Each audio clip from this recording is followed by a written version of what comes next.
I'd like to introduce to you a 1978 Gibson Les Paul Custom with a maple neck.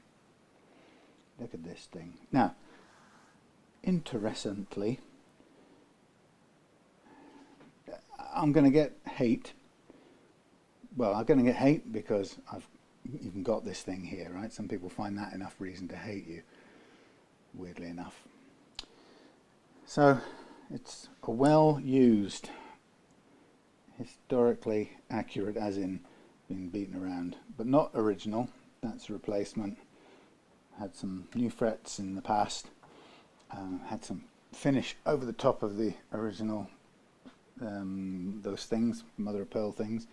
Got a load of belt butter ash that's being painted over again, and got some replacement tuners here. But we've got a big chunky volute on the back here. This is big. Now it's about as big as the one I made on my guitar, but difference is I moved mine was a little closer this way, so the pointy bit was almost directly behind the nut. That was my choice. It's not bad to play, but very similar otherwise compared to that. So we have a double bound thing. Now in kind of look and feel, as far as the kind of the damage to the finish here goes, this kind of looks and feels, this could be one of those made in Japan plywood beasties. Obviously it's not, it's maple and mahogany, I believe, and of course it's a USA Gibson from an ancient age of 1978, and it's been in Mark's possession all that time, and he's played the living daylights out of it along the way, and you know, you can see it's a sort of, you know, it's well loved and well beaten. Yeah, there's your big cutaway hole that makes the headstocks break unless they've got that big thick volute. We've got a fairly badly fitted nut in there which has seen its day, had its day, and then we've got the maple fingerboard which has been finished over, and you can see where the finish, maybe here is better, hang on, bear with me, we can see where the finish has come away. The later finish is a bit yellowy, so somebody's kind of gone over that, but you can also, may also be able to see where they've sort of scraped either side of the frets, maybe hit the finish with sandpaper whilst doing the frets. So, well, now you have an issue here is whether or not this finish is going to come off with you know, as we actually, that's not cracked, well, that's cracked away there, but it's not there, it's actually, I don't know what's going on. Anyway, we just have to hope that it doesn't come off, but it's, I mean, it has a nice sort of worn look, but it really isn't, it isn't well looked after, or, you know, in the previous fretting it's not been treated particularly gently, so you can see, I'm trying to get the light on it. Without the light on it you can't see. You can see it's just scratched all the way along, so it's, as is the guitar really, and just worn, played and loved and worn. We've got a loose strap button here. We're going to change that for a tusk fixed nut. We've got a new stop bar to replace the uncomfortable sort of, the old one is, what's the word, sort of corroded, bubbly. And then inside the back here we're going to change this pickup, and we're going to swap it over so you get to see the inside of the back of this, which has a sort of mess tin type of enclosed metal container. So why do I get yelled at if I do a Gibson? Well, in part because I'm going to say that to begin with, this Gibson, I totally get it that Mark loves it, and I do like the neck pickup on it. I wasn't actually that taken by the bridge, it didn't stand out for me, but the bridge is a Seymour Duncan from somewhere in the early 80s. The neck is the original one, which does sound, I like the sound of that, the tone. But I just handed over to Dave, who came around today, a green Rally GL300 it weighed about almost exactly the same and had almost the same kind of weight, style, shape and everything. Of course it's a Chinese made guitar and is not an American made Gibson. Now we all know that American made Gibson has a resale value, you know, a residual value you might say, of a ton of money, more than any copy. It has cachet, it has all the wonderful things, but it isn't made essentially any better or worse, I have to tell you. Qualitatively, it's not any better or worse than that green rally that I gave Dave this afternoon. And now that's why I get shot down, because people say you shouldn't be saying those heretical things, etc. But I do say them because I know that if you want to have a guitar with all that historical cachet, and you know, if you may believe that it has a tone and a playability which is somehow completely different from anything else you can get, and that's fine, that's entirely up to you, and I'm not criticizing you for it. I just do take the risk of saying I don't necessarily subscribe to that, but of course this holds its value, whereas, or this has a high resale value, whereas, you know, your Rally GL300 doesn't. So, you know, it's horses for courses. But I kind of want to, all I ever want to sort of point out is when some people swallow the line or the idea that there is inherently something different, quantitatively different and qualitatively different in between this and something like the aforementioned Rally GL300. And I have to tell you, there isn't, right? Inch for inch, they're pretty much the same. There's not anything substantially different that would make the world's biggest effect. And people will argue about tone woods and so on forever, and that's fine. I don't wish to. But anyway, so I'm not a Gibson fanboy's favourite person. Do I love this guitar? Yeah, it's really nice. It's really heavy. I don't think it's played very well. I think the frets, the reason it's here is for a refret, and the frets have become so low that Mark's experience of playing bending notes is that the fingers kind of roll over the top of the strings rather than push them sideways, because of the fact that the strings now, when fretted, are so low to the fingerboard. So he wanted a refret, and that's what he's going to get. And we're going for a higher jumbo wire. We're also going to put the new nut in. We're going to replace this with a DiMarzio, Mark's choice of replacement pickup, a DiMarzio DP100, and yeah, new stop bar, US spec stop bar. So that's that, and then a setup. And he plays this in 8 gauge strings, so we've got 8 gauge to set up on this. So I'm looking forward to it. And some people may even get the idea that there is a special thing you should, must, or shouldn't, whatever, do. But this is a bound neck. I think it has a fairly amateur finish over the top from many years ago. Additional finish, I should say, over the top of the original one. I think that's what's happened. There's an original finish, and then there's a slightly yellowy finish, I think, that's gone over the top.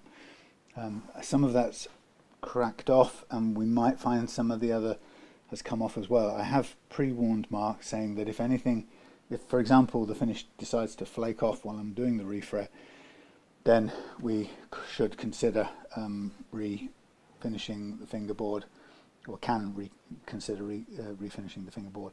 Now we've got this old nut in here that I think is pretty well heavily glued in, so I'm going to start by cutting this out, rather than, I'll give it a very slight tap, but I think it's going to need cutting out. But in order to, the first thing I'm going to do tonight is I've already cut the frets, which is bloody hard because they're stainless. We're going to remove the frets from here. We're going to clean up the fret slots. Now, because it's a bound fingerboard and we're going to be fretting inside the boundary of the binding, eh? It means that we we don't have a straight cut through option to clean out the slots. We're going to have to do it by scraping up to and including the binding without breaking the binding. So it was a bit tricky, and it can be quite tricky to clean out thoroughly all the detritus in the corners. So sometimes you can get situations where a tiny bit of grit or grime prevents the fret from sitting down properly. So we have to get as good as we can with the cleaning out. These frets are really flattened, and they've been hammered, beaten by some either play or a combination of play and fret leveling in the past. So the first thing I'm going to do is look at this nut, and it's not lacquered into position, but it's glued somewhere underneath. And what would be good, someone's been, there's a big scrape here where somebody's either scratched it with a knife or something in the past, in either trying to get it out or fitting it. I don't really know which, but it's suffered in the past. So I'm going to give it a little tap sideways, and I'm going to see if it moves. Now I can't really see very well what you can see from there, apart from hopefully on a wide angle, pretty much everything. Yeah, it's not like that. Okay, so tonight's target will be, okay, so I'm just giving it a little tapping, and right now it doesn't show any signs of wanting to move. So I think we can safely say in a previous refret situation it's been thingied, glued into place. Now that means that it will help to cut out the nut. Now this is another sort of area where people can get very hysterical. Oh my God, you're going to take a Dremel to a Gibson. Well, yes, because all I'm going to do with the Dremel is to cut down the nut down the center line and be able to sort of break it inwards and remove it and clean up the fret slot.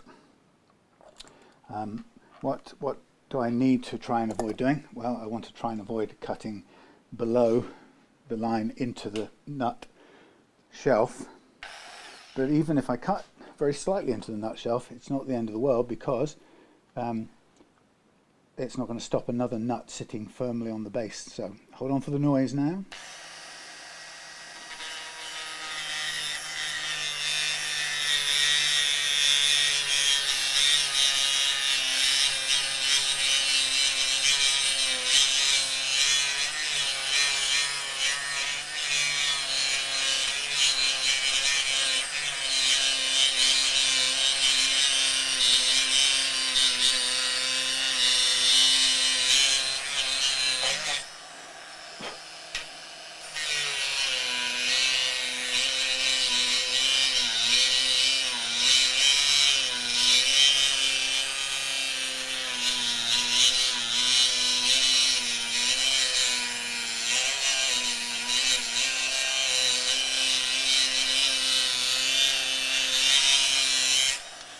So it's quite a slow process.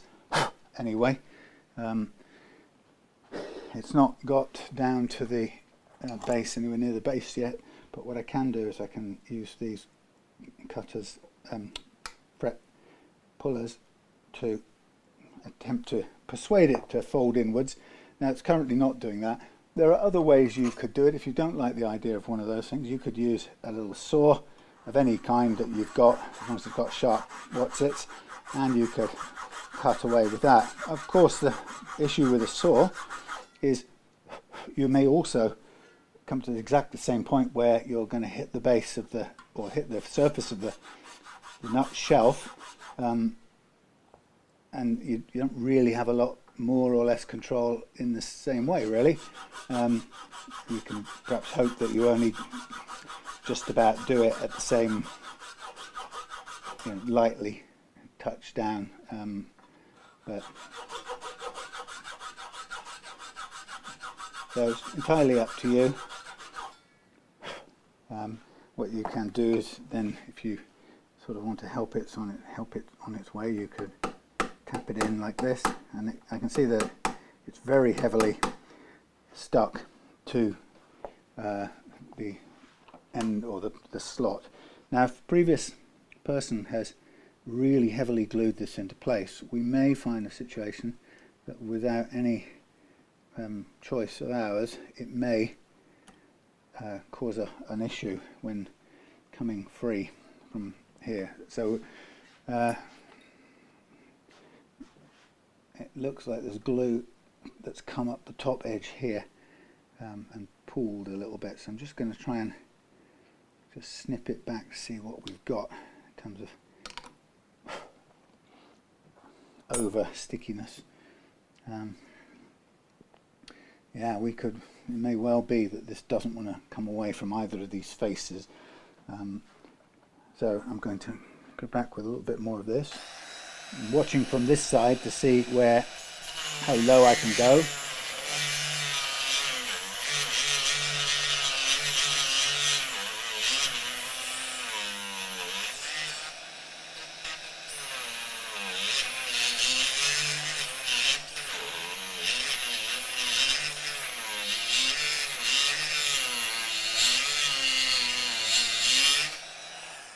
Go. So again, we'll try a little sort of pull in. Now, if the bits are too firmly glued, they won't squish together and break. They're trying to, but they are pretty well stuck. Okay, there's a break. There's a break, but it's not really making it come too loose. I think we find that when we start fiddling this out, we're getting little chunks out, and we've still got a chunk stuck to the either face of this, but it's not so bad. We can get some of it out, like so, and maybe we can tap a little bit out. Oh, that's right, like so. Now that has been very firmly glued in place. So not brilliant, but it's okay. We can keep on working on it. See what we've got in the way of adherence here.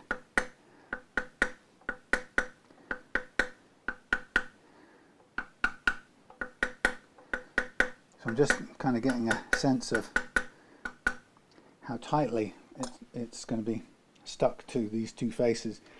And if I show you a close-up at this point, we get there, it's just we have to go slowly. So there's the depth I've cut it down to, which isn't the bottom. You see that it's a bit of a mess already there, not a pretty slot, but you see I've cut down enough to break off some of these pieces along here, but not enough to break off, or this is still glued too tightly to the that thing. Well, either face actually, or both faces of the end face of this part of the slot and that part. So we have a choice. Well, the question we have to ask ourselves is, how do we choose, how do we control what breaks and what doesn't? That's heavily glued in place. So there are things that you can do. So for example, if something has to be cut, then it's better often that you cut it yourself. So you can come down and get a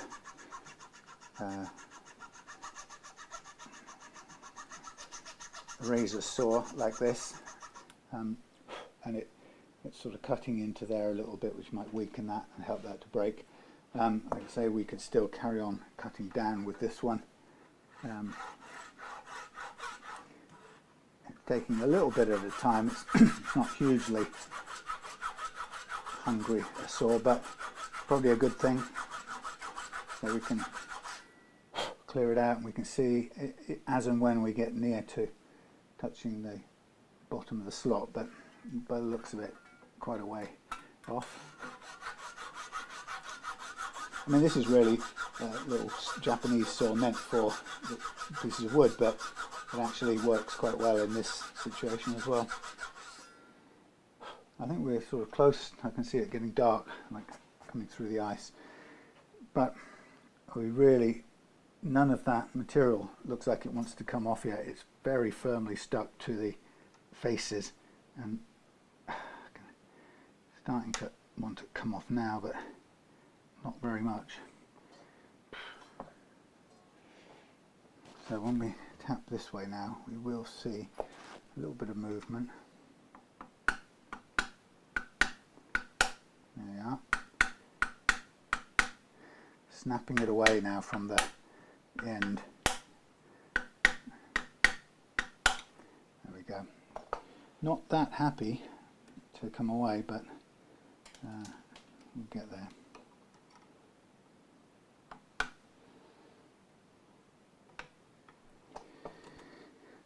So all the shards come away. So now we're left with a sort of little U-shaped tray of bone sitting at the bottom, and there's a little bit of wood we can see now, so we've got a little bit of a clear run through to the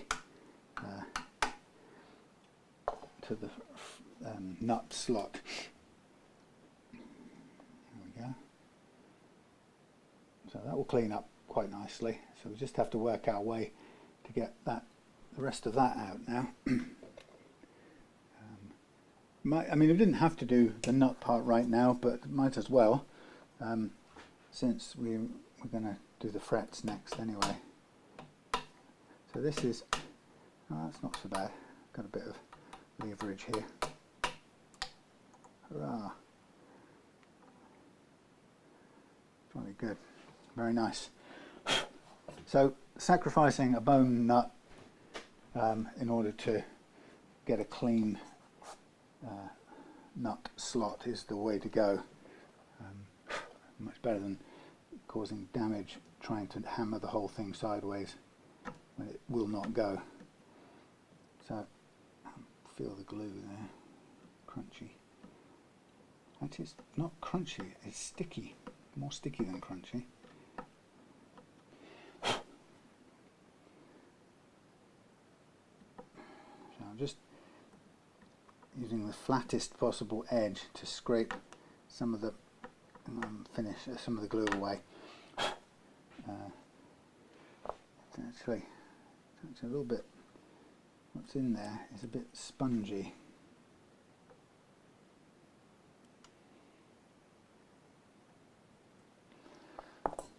Anyway, once this is done, we can sort of change back and head for the frets again. Although I could also do the nut sizing while I'm at it, but I'll probably leave that till later anyway. And when we put the sacrificial strings back on, and those are the original strings that I've taken off and placed in a box over here. Okay, I'm happy with that. Let's give it a quick look. That's looking fine and dandy. We can work with that. Okie dokie. Right, so here comes the enjoyable, fun, exciting part. Let's put our saws back out of the way. So, time to do the bit that might frighten some people, but I always enjoy, because it's part of refretting, and refretting is, for me, just my favourite pastime. I love giving new lease of life to necks. So to remove the frets on this neck, I'm going to want three things. I'm going to want to, first of all, if possible, put the neck into a back-bowed position. I drew a little picture of it the other day, but I'll do it again just to show you what I mean. So if you imagine this is the fingerboard, and there's a slot that the tang sits in, and there's your fret, like that.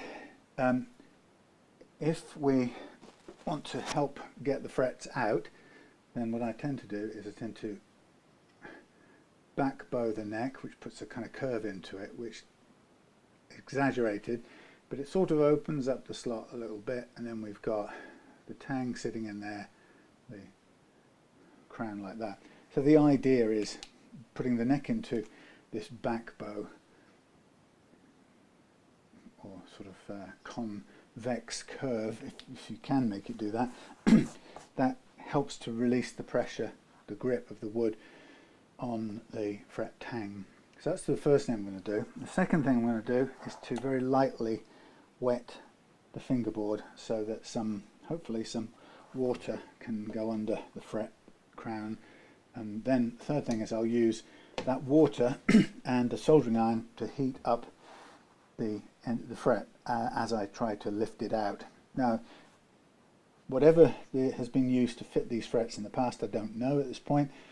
If it's certain kinds of glue, it may, for all I know, cause the finish that they added at that time to flake right off. We shall find that out shortly.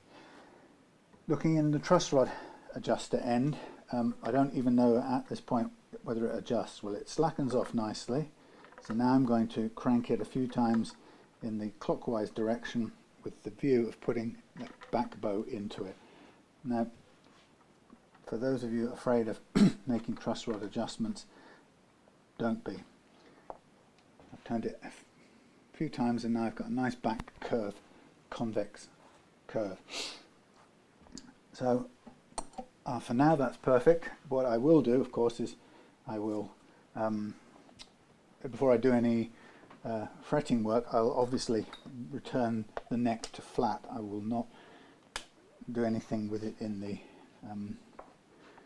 backbowed state, but for now it's going to be a good idea to be backbowed. So the soldering iron's over there. I've got my Hosco very fine fret pullers, and we've got back bow in the neck. So now I'm sort of slopping some water onto the fingerboard. Get a couple of things of chin roll, just for good measure. And now what I'm going to do is I'm going to start by going to lift the end, just the end of the frets. Now these are very fine biters and they should get a little bite under there, which they have done.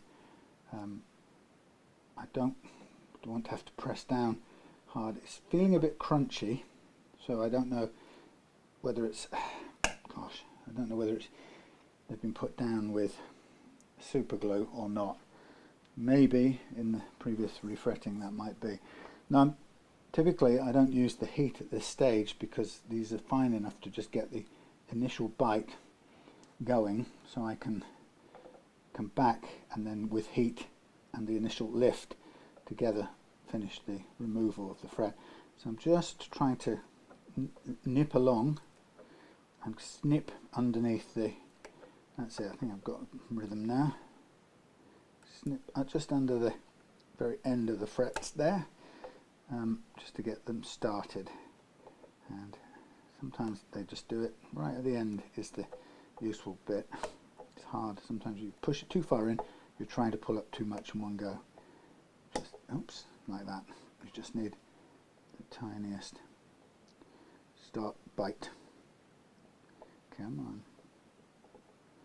on. Thank you. Okay. Now, when we bring up the whole of the fret, of course, we will see what the state of the rest of the finish on the fingerboard is going to be like. Now, this one doesn't want to come up very cooperatively, so I'm going to have to put a little bit more downward pressure on this one to get it to bite, which I don't like to do. These frets feel very soft, funnily enough. Okay, so that's all of them nipped to begin with, and now we're going to do the heating.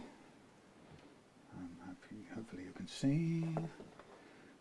There we go, not a bad view, not close up, but.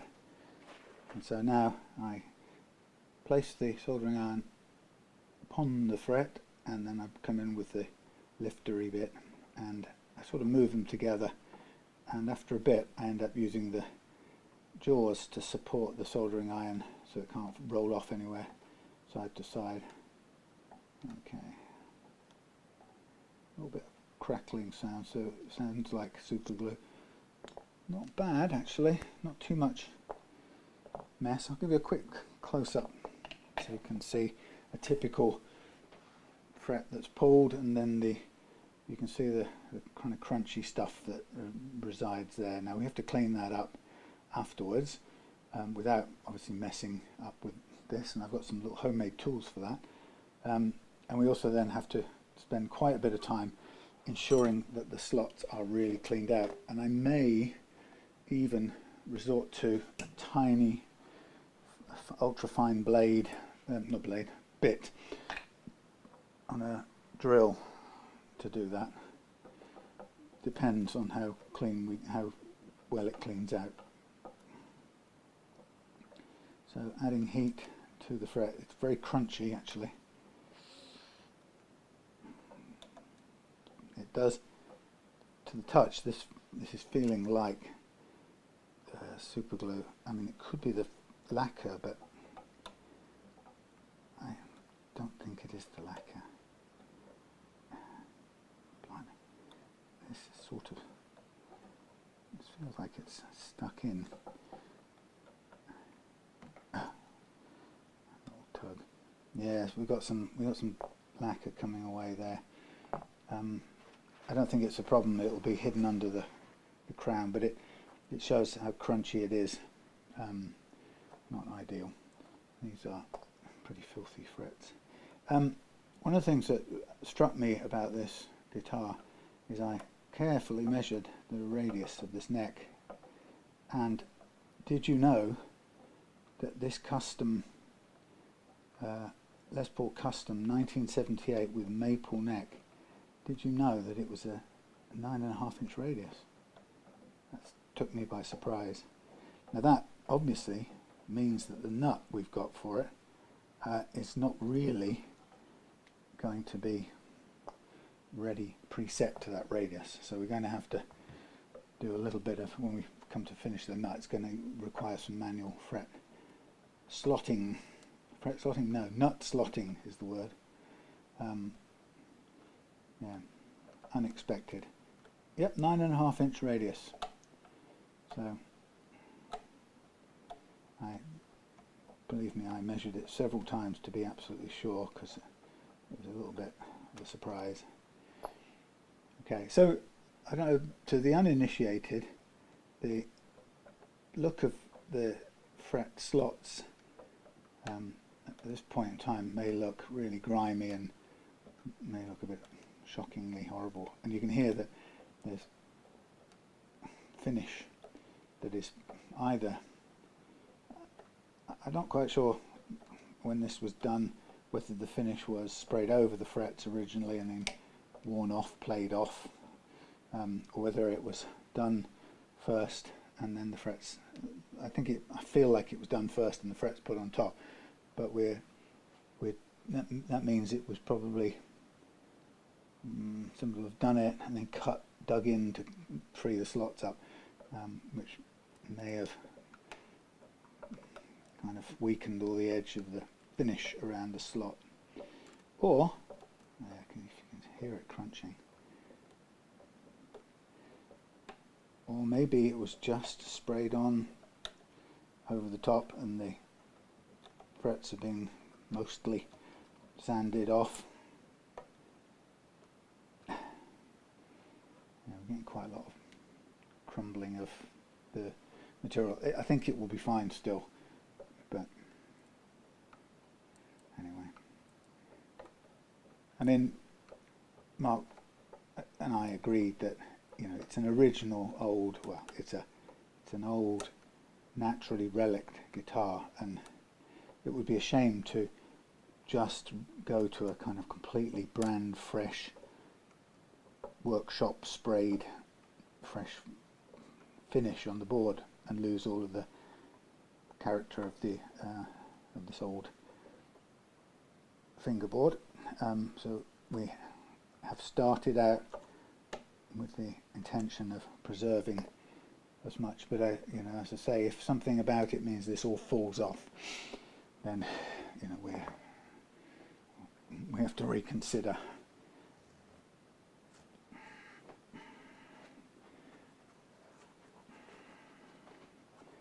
I don't think this water is really doing too much either which way. You can hear the finish cracking, crumbling.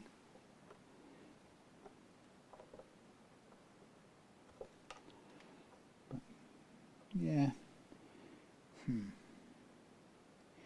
it's, yeah, I can't. Ooh, somebody's hand widened these tangs. That's interesting. That's when somebody's put frets in and the tangs aren't quite wide enough. So that's always a little telltale sign. And in fact, I did it on about 4 frets on the PRS 513 that I just refretted for John. So it's entirely a legitimate way of widening your tangs if you've overcut the slot. Instead of thinking about trying to fill the slot in some way or other, you can just use, you can get a little tool for it, for taking little nibbles, you might call it, out of the fret tang to make them kind of a little wider, a little less uniform. But actually I do it with a pair of snips, pliers, and I just twist a little burr along the top of the tang. It seems to work pretty well. Digs into the wood and holds the fret in place where you want it.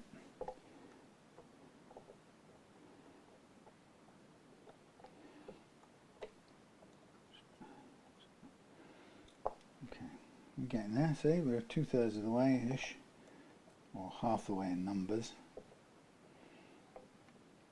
And I wouldn't say there's any disastrous events so far that make me worry about the refinishing or needing to refinish or anything like that. So it's not bad so far. I mean, it's old and worn, as you'd expect.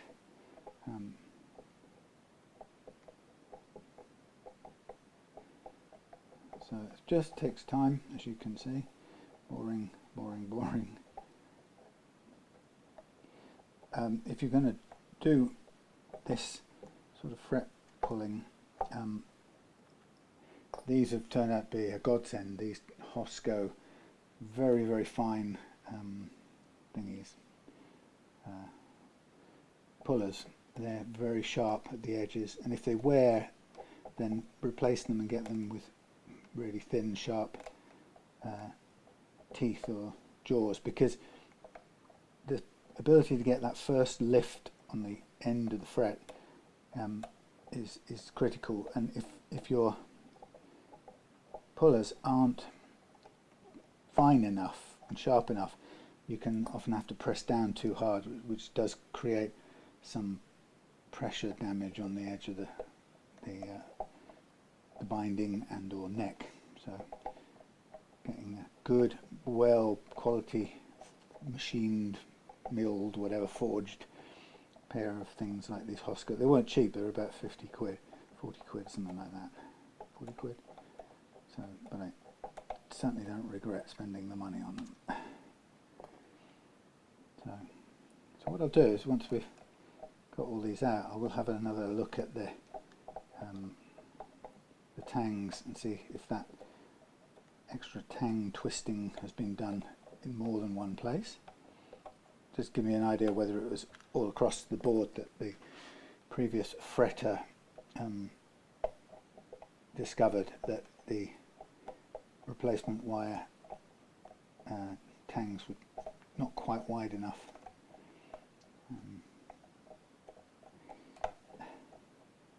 Now I'll do a measurement. If you're going with the size of fret wire where the tang is a little bit wider than the original, then there is a risk that you'll get the frets all tapped in if you do all the other bits right. But if they're if each one is let's say 1/10 of a mil wider than the slot was cut for, you end up with a cumulative amount of extra material squished into the fingerboard, and what it does is it has to bend the fingerboard, so it kind of creates its own mechanical back bow, which you don't want really, because if you have it, you have no choice but to try and correct it. Oh, didn't like the sound of that, crunchy. You have to try and correct it with the truss rod. So it's kind of important to make sure that if your wire, your new wire, is slightly larger in the tang department than your old wire, you need to do as much as you can to widen the slots a little bit. Now that's very difficult to do when you're working with a bound fingerboard like this, because you can't get a bigger saw through there to help widen it out, which you could do. So you have to work within the confines of the binding, which is difficult. So you have to kind of mechanically try and either waggle, ow, I keep pinching myself, waggle or widen with tools. It's not brilliant, but it's worth putting the effort in to do, so that you don't end up with this lovely set of brand new jumbo frets, for example, and then look down the neck, and even with the truss rod set to what it should be level, you suddenly see you've got back bow. And if you're working with, say for example, a set of 8 gauge strings, as Mark wants on here, then I may find that my 8 strings will in no way cure or pull out that back bow into a relief curve. So very important to have a sense of whether the frets you're replacing with have the same width of tang. Now I don't think any of my Chinese digital calipers are realistically accurate enough to give me a totally reliable answer when I'm trying to compare the two, but it's close enough to have a sense of whether there's a substantial difference, or whether we're pretty much spot on. Right, let's just tuck that in there safely out of the way. Right, so now we have a bunch of frets lying down there, and we have a bunch of crusty looking fret slots with, as you can see there, very clearly pulled away finish. Various amounts, none of it terribly serious. Oh, sorry, you can't see that. I'm not even looking at what I'm shooting. Yeah, none of it terribly serious, but definitely there. My only hope now is that, of course, that stuff doesn't come off when we eventually use some masking tape to hold it, to protect it while we do fret leveling and sanding and stuff. So while I'm at it, let us get one of these fret. They've all been hand tweaked, I think. I'm just going to get one of these tangs here, and I'm going to give it a brush, wire brush, just to clean all the extra bit, if I can, clean the extra bits of as much of the extra lacquer and stuff off there. Because what I want to do is get as close as possible a measure for the size of now the actual tang size in this is 0.5, and I think what they've done here is they've tweaked it to quite a bit more actually, but it's not consistent all the way through. So they've gone about 0.75. Now we have fret wire knocking about here, which we can do as a test, as a spare piece of wire, the same wire I'm going to use. Now the problem is it's too long. Don't want to cut it again at the moment, because my hands are bloody killing me from cutting all the pieces. So what I'm going to do is I'm going to cut away the tang first of all, if I can, without too much. God, you'll hear a lot of grunting as I try to prepare. This stainless steel really does Kanaka your tools eventually. So what I'm looking to do is I'm looking to kind of make a cut inwards to make a piece I can just push into there. And it's a bit of a lot to take off, particularly as it's stainless. There's just lots of extra chopping to do, which you could really do that, and that's now not cut properly. That has. So I'm just going to, well, we're just about there. I'll cut a little bit more off, and I can probably snip this back with the green one now. Right, so I can just about make it work. So this is effectively, I'm going to make myself a first fret.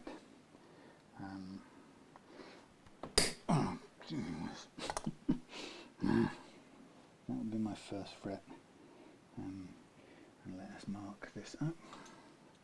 Now this isn't to actually, I'm not intending to make a working first fret, but there's no reason why I couldn't use this one. Now I've started.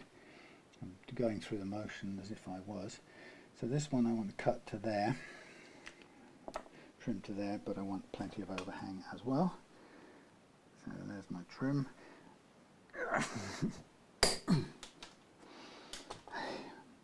So there's my trimmed back fret. Now you can see probably there's a little twist on the tangs at the moment, so I always, when I'm cutting these down, I always have to have this little pliers to hand just to straighten out, hopefully, that little bit of stainless steel twist. It's not very easy to grab. Just because, in fact, it will just act as a bit of an extra grippy thing. But so what? Obviously, I haven't cleaned out the frets yet, but I just want a sort of sense of how that sits. I think that will sit perfectly well, and I know the reason for that is that this default jumbo wire that I'm using has a 65. Well, it depends how you do it, actually. I think it's coming in at 60. You can keep squeezing and it goes away. I think about 60. So I think just from a first initial feel, I think this sits in perfectly with a little bit of wood glue. I think that will comfortably sit. I'll do the first couple, but I will keep, let's have a good close-up look at this. I will keep my options open because this little telltale thing, see it there? Right, okay, here we go. Right, so see the untouched fret as it was meant to be. The tang is there, but look on either side towards the edges. There's lots of extra nipping that's gone on. Do you see that? Multiple little stabs, and you see how there's the clean original tang there with just the diamonds on the side to grip the wood, and the person fretting this has given every single fret a whole bunch of extra bites. Now whether or not this has significantly, well, I suppose it does widen it a bit. The bites spread the material just a little bit.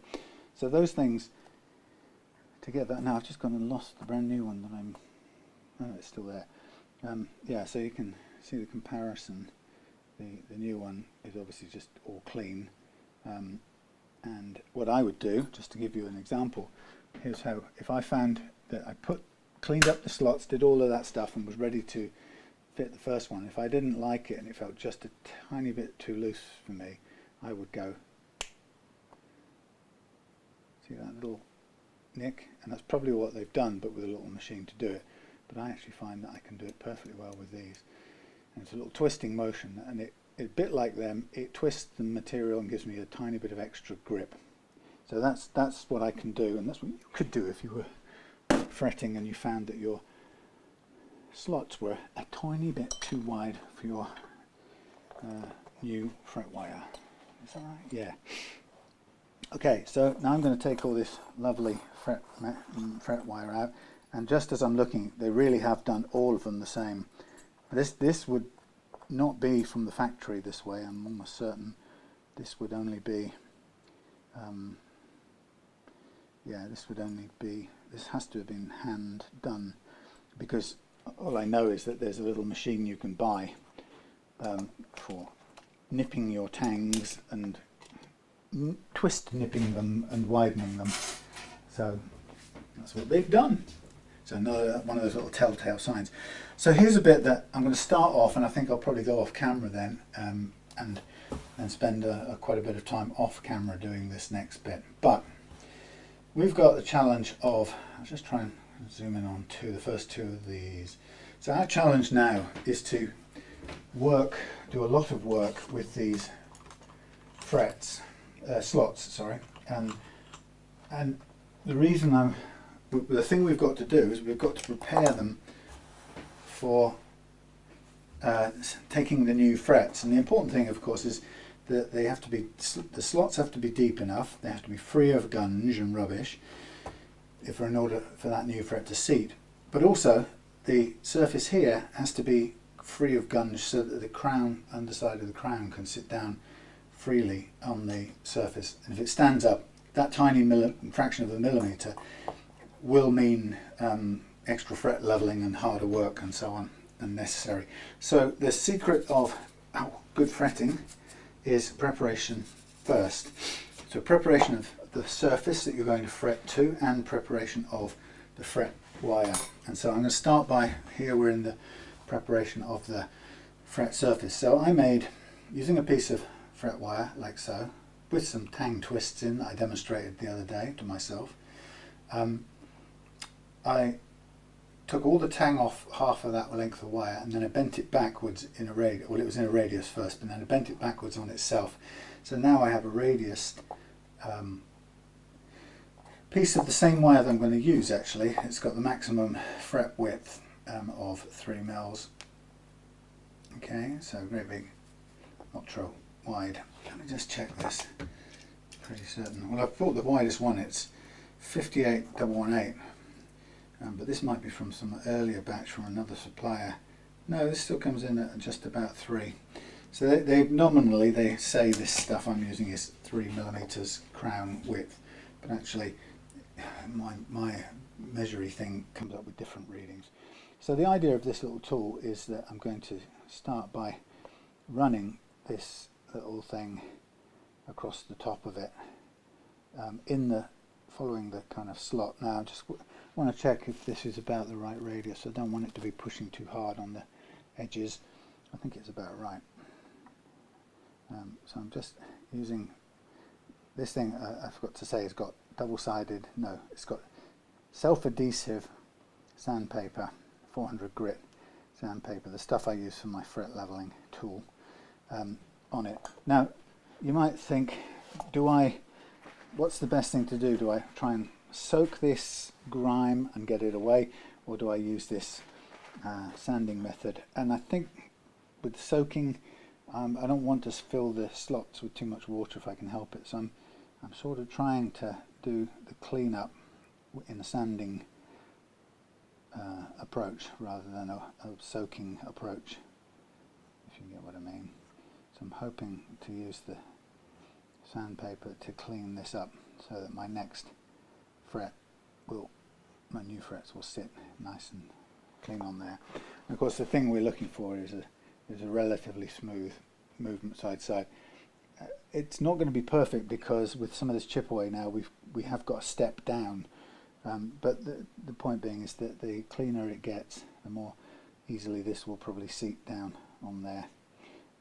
It may well not at the moment, because the next test we have to do, and this is where it can get quite difficult, is we also need to examine what the inside of the slot is like, and that is, I use various blades like this, holding this one and pulling backwards, and it's got quite a lot of soft feeling glue in there, which is quite good, because it tells me that it may well not have been super glue after all, but it's creating a lot of rubble at this end. And as you can probably imagine now, I now have a problem getting that stuff up and out at this end, because I don't have much grip of anything.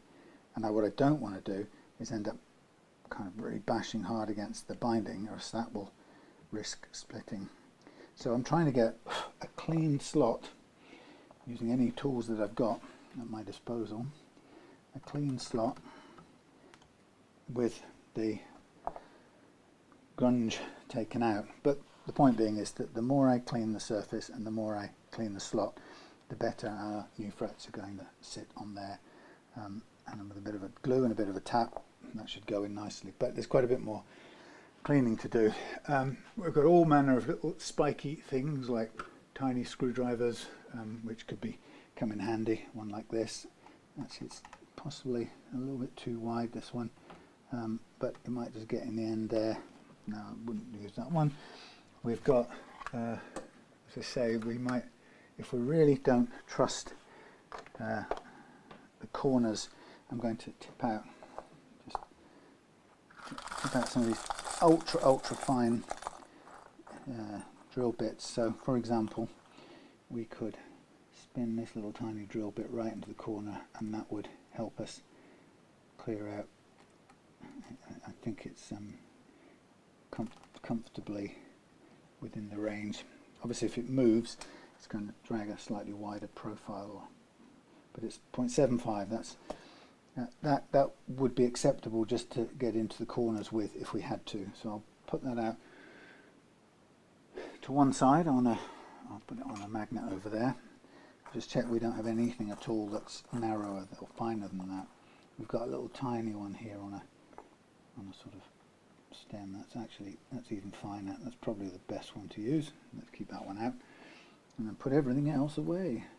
Other little remains of drill bits that I've broken off specially for this. It's kind of just a stump of one, so it's not so easy to break off, but you could get right into the corner with it. So I'll keep that one out as well as possible. Everything else probably too big. Yeah, there's a custom one, but that's too big. Okay. Ooh, that one's a little one. Too big. Yeah, so we've got something to work with. So I think the time-consuming bit now will be me going slowly up and down here, changing. I'm going to have to replace the sandpaper on these tools every now and then. I've got a Sigai Zulu spear or something that I made out of the end of something, but even that actually isn't bad as it's not a bad dragger through the slot, and I seem to pull out a bit of gunge at the end, so I'll keep that out. So it's just a matter of putting all of your kind of odds and bods tools to work in service of the task. Okay, so I think, like I said, you've kind of seen what I'm aiming to do. Oops, I've moved you away. With the blades, the back end of one of these snap-on blades is a good solid, consistent width thing to drag through to check that it's clear. But then you run the risk here of digging in. So at which point you might want to sort of switch to the spear tip and just hoik out the little bits. And the question is, do you think you've got it clear enough, punk? And it's always a way you can, if you're not sure, do simple checks like something like this. Get two blades, right? Put one in the slot like so, and then put the other one down to meet it on the deck, and then remove. And that's a really good visual way of telling you how much depth there is in that slot. And if you can see, that's comfortably more than the tang. So there's absolutely no reason why I need to dig any deeper. What I'm really concerned about now is, will that work to the edge? Now, one of the ways of overcoming the grit and grime in the corners is to draw in the tang length a bit, minimize it. So to keep taking it inwards a little bit further than you might normally do. And that way, when you place it down, compare it to see the slot there, that's actually, we're stopping, in both cases, we're stopping the tang stops about, if I can stop it sticking to my thumb, the tang stops about 2 mils before the end on either side. Now, the downside of doing that is that these become freer to stick up, which we don't want to have happen. I'd rather it was the shorter possible overhang, but then you find yourself kind of into the rough grass. So there's our thing. Obviously you can also have your compressed air standing by to help you clean out as much as you can before you try your luck again. So I'm looking at this, I think just an eyeballing, I think that would pretty well go in with a tap down. I don't necessarily want to do it now because I don't want to well, do I want to? Actually, it wouldn't be a bad idea to tap it a little bit because we can get it straight out. It's only a test one. So there we have a close-up view. I'm just going to tap this with the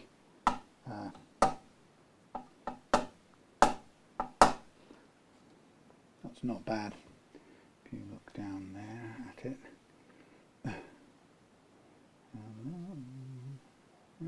It's not perfect. I want it to stick a bit further down than that, but that's without tapping too hard, okay, and no glue. So having done that, what I then want to do is zoom out.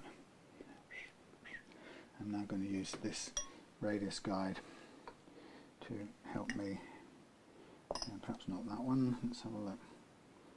I'm just going to hook under there and just hoik that out like so. Okay, so I'm going to, I will go off camera, I'll take a break, but I'm going to just go all the way up here cleaning this stuff up, and it will take me an hour or so probably to clean everything out to a point where I think I'm ready. And then what I'll do is I'll come back and we can look at the preparation of the frets. You've seen a bit of it, but that's not good enough. There's too much rough stuff going on there, so we need to do a bit more sizing. Also, the thing to remember with a fixed neck or a glued neck is that the edge beveling block, which is critical to getting a clean and flush looking set of frets, it has a limit to where it can go to safely without damaging the finish. And I think on this guitar we're going to have to put in 1, 2, 3, 4, 5. The last 5, and I'm going to make a note of that, the last 5 are going to have to be hand trimmed and put in. And oh, sorry, that's more on this because you can't do the other side here. So it's 5 on that side, but where can we get to on this side? Well, with a piece of foam protecting there. So that's that one. 1, 2, 3, 4, 5, 6, 7. So it's 7. The last 7 are going to have to be hand cut to precision. So that's a lot of them here are going to be not done with this edge beveling thing, but the bulk of the long distance of the neck, or the length of the neck, is going to be bevel edged. But the problem, I mean, the issue is getting a perfectly sized fret to sit right at the edge there is actually quite tricky. But we're going to have to do it by hand and hand sand the bevel into these and round them off as much as possible, and then tap them in and glue them in. And the rest then will have some amount sticking out, which we will tidy up with the beveling file. But we have to do a lot of masking off and protecting so that the file doesn't hit these parts of the guitar. It's very easy to do, just have to be methodical and thorough. Right, I'll see you afterwards when we're ready to look at the frets. Okay, so I've cleaned out the slots, sanded off the tops of these. It's not ideal. It's not as smooth as I would like it if I was re-radiusing the fingerboard myself, but it will work. So I cut the first 7 to approximately to length, and I'll hand bevel them shortly. And the next bunch, I'll show you how I run down the next lot. Starting at this end, we're going to get a whole stack of them ready to basically press in and glue. So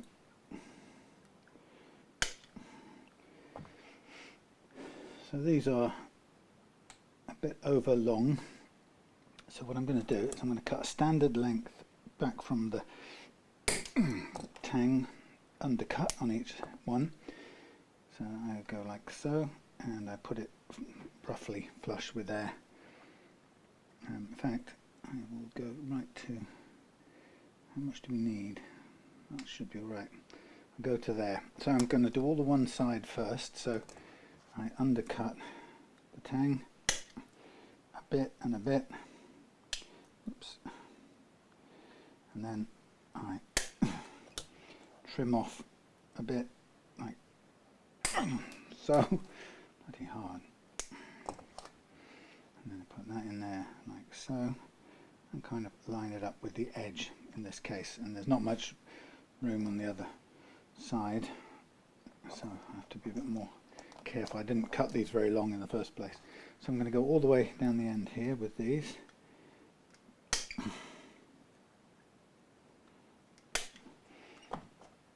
So keep that as long as I can. Told you they'd be grunting. There'll be grunting. So tang in the slot, flush to the edge, overhang. Tang undercut.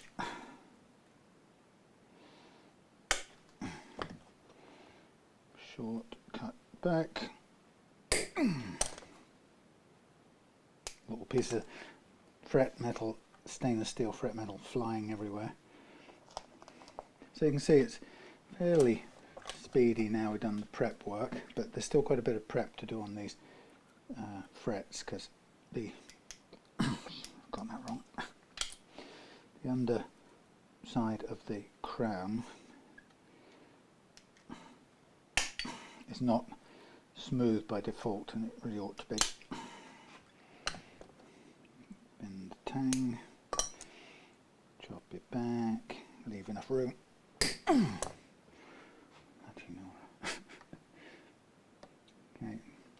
and so on. So I'll get all those in place. I'll mark up the edges, cut the edges back on the other side, and then they will be, the whole lot, including the ones at the far end, will be ready to smooth off underneath the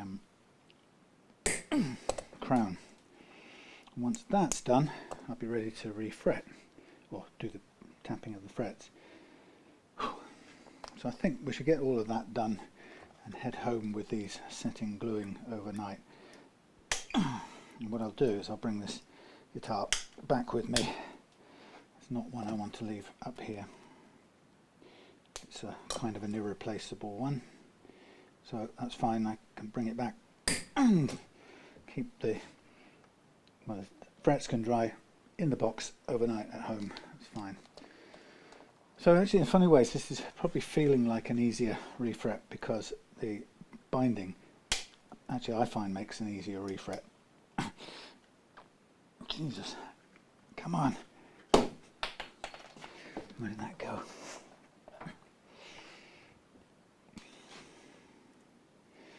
Why does it make it easier? Well, something about cutting all the way through with the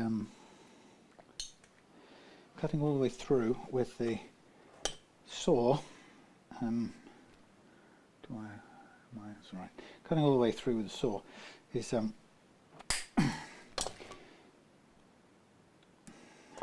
destructive to the finish on the edges of the fingerboard. I found out the hard way earlier on with the PRS. So that has cost me quite a bit of time repairing that. I'm still doing it at the moment. So with this one, we're constrained by the fingerboard, the binding, and that means that I just have to make sure that the slots are clean and that everything's prepped, and we should just be able to fret straight inside the binding. And then all the once you've done that, believe it or not, the beveling is actually much easier, because you're only really beveling a little bit, whereas with the frets, when they stick all the way through, it can be a lot harder. Anyway, I've run out of words, I'm afraid. So hopefully all these tools will hold out to the end of this job. I showed a picture on Facebook the other day of just how stainless steel does damage your tools and refret like this. So eventually something will just break. They leave dings all along the edge of the blades and stuff. But it's so actually hard that one day you'll your tools will actually just fracture and shear in pieces. But like the last one, I'm hoping we'll get through this one.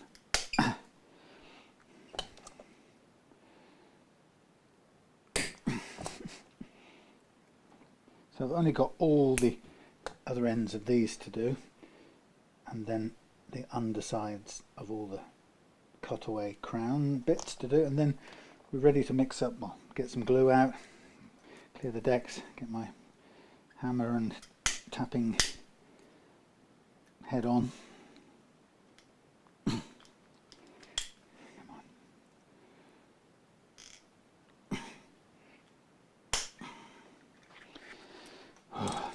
Sometimes that just doesn't want to go.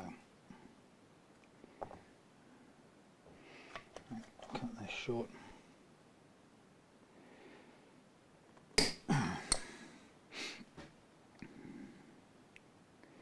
Two more. Yep, that's good. This definitely is not the comfiest tool I've ever used, this nipper thing, but tang nipper. But it's been incredible. It's worked for 5 or 6, 7, 8, no, about 8 years, 7 years since I had it. It has performed superbly.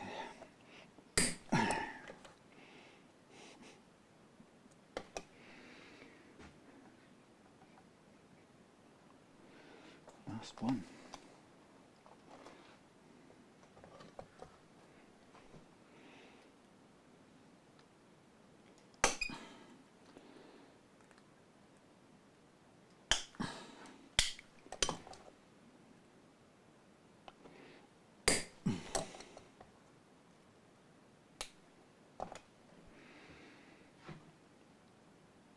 All right, so that's those. Now I'm going to just run this down here and just picking a mark about 1 millimeter outside of the binding, so it's not ridiculously close so I don't end up accidentally undercutting it, but it's close enough. So the final 7 we shouldn't have to do this too because they're already very nearly cut to length. So we'll also shape those 7 by hand. So here we go, take this off. So what I do is I cut under here on this one, and I cut under again, and I cut to the blue line. Twist the twisty tang bit,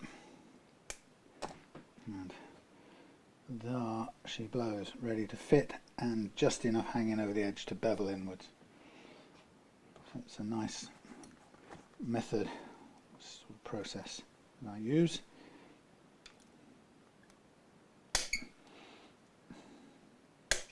But don't forget, every single one of these frets has to go through the under the crown sanding. Now, I did it by hand the other day, and actually I remember a previous time I used a Dremel cutting blade disc, which seemed to actually help to get it flattened out. Jeez. I literally have to press down on the bench because I haven't got enough strength in my hands to do it single-handedly. This is really good. We're getting there.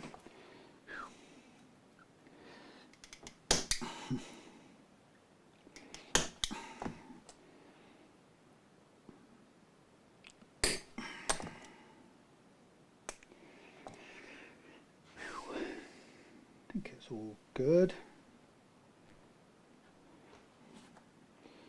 Sorry, I'm not full of stories at the moment. That one didn't cut very well. That one did.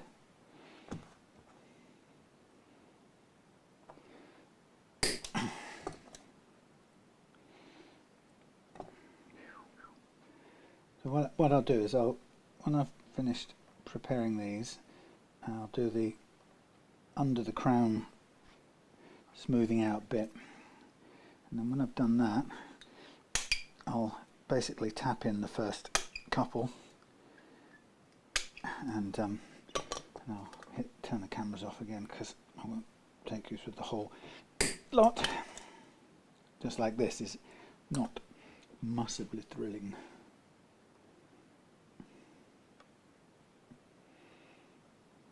Nice.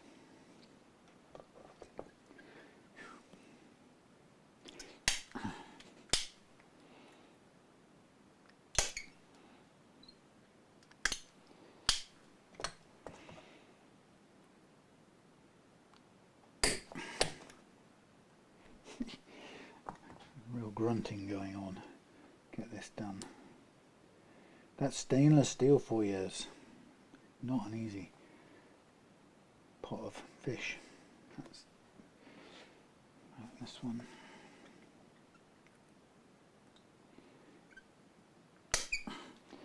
I was reading something this afternoon, and I read about, I don't know, can't remember what I was reading and how I got there, but I came across something and a piece about a reference to Kowloon walled city, and I didn't know, I'm quite sure what it was, so I did a bit of Googling and discovered that it was, until not too many years ago, to the early 90s maybe, or maybe mid 80s, I can't remember, but it was a very special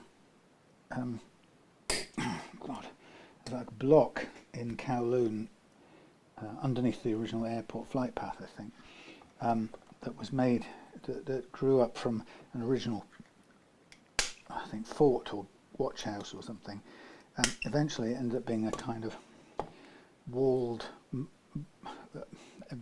old style, multi-story kind of dwelling residence, and a big square of millions of old rickety sort of middle ages type skyscrapers. But it had the most astonishing density of people. I think it housed something like 1.9 million people or something ridiculous. And eventually, because it was a bit like an urban slum of sorts, so eventually in progress it got knocked down, but it was an incredible thing. And I also found some just wonderful hand illustrations, detailed, like Where's Wally-ish cutaway illustrations of all the different families and industries, and every aspect of life went on inside this walled city of Kowloon. Now there's just a big garden that grows there, that is there, with a few ceremonial bits, memorials, like that remains of one of the entrances to the original walled city. But just wonderful things that you didn't know, and then you find out about. Too late, you can't go and see them. Right, where are we? Getting there. Through two more of these to cut, and then we sort of move everything out the way. Prepare to do the ends of these and the check that I didn't cut very well at all. It was a messy cut. I'll try and overcome it. Bloody hell. Taking me, wearing me out before I quite finished. Right.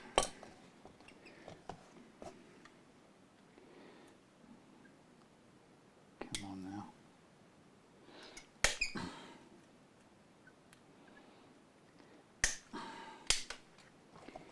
Nearly there.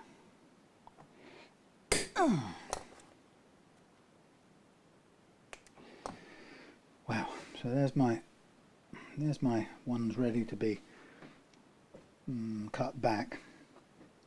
But what we do have first, I suppose I might as well do this while we're here, is if I get a block out sanding block of sorts, different sorts, and then the idea would be we take each one of these. I'm going to hand sand it. Oops, stay in one place. Hand sand it to a bevel. You don't have much choice. There you go, there's a bevel. You do the same with the other end. And the idea now is to just get it to match perfectly lengthwise, and then we round off everything else so it's kind of roundable, won't stick out a mile. Quite difficult until you tap it in. It's not quite easy to tell if you've got it exact or not. Probably better to be a little under rather than over.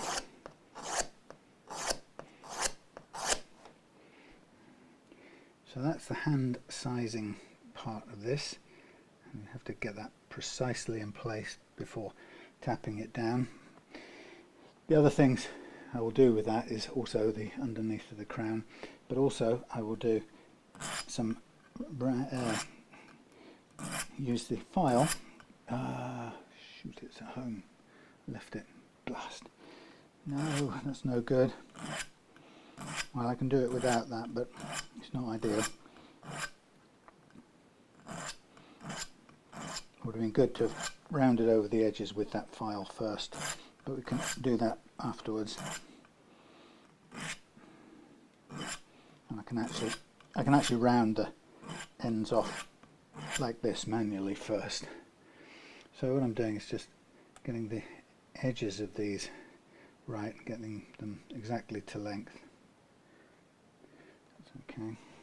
It's actually quite hard to get them dead straight.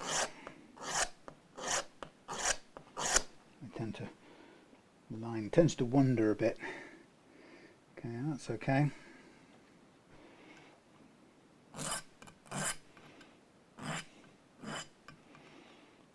It's very difficult to hold this in an exact angle, but it's good enough. The thing with the top end of the guitar on a set neck, you need to do everything that needs to happen to the frets really has to happen mostly off the fingerboard, so that really all you're doing at the final end is to just tap them home, and almost nothing needs doing apart from maybe the last bit of sanding.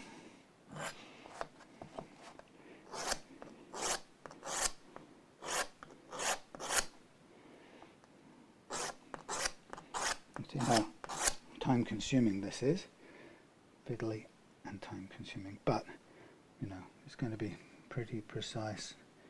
That one now feels a tad too long.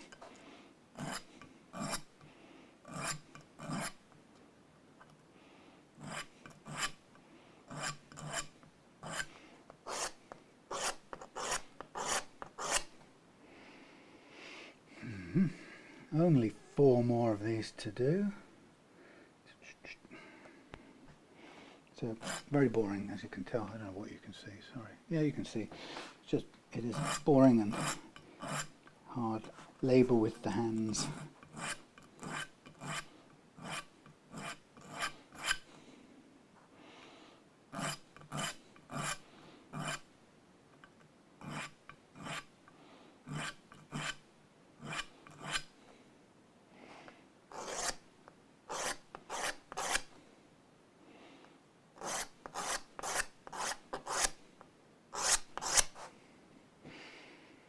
Four is still, that's still a bit long.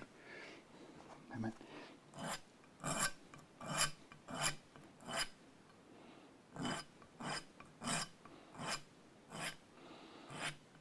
It's harder to shorten something like this if it's stainless steel. With a standard stuff, the extra oversized bit will just be snicked away nicely, but this still taking a bit too much time. We can get a drill, no, spinny thing, what's it called? You know that thing? A sanding drum.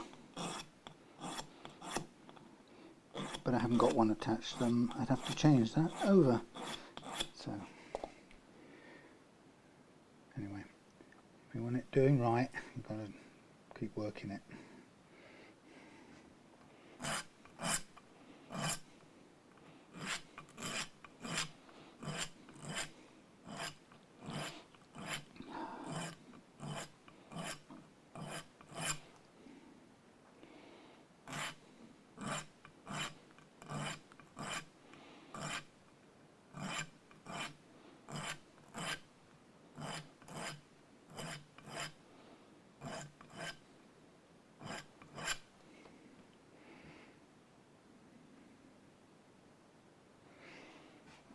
More.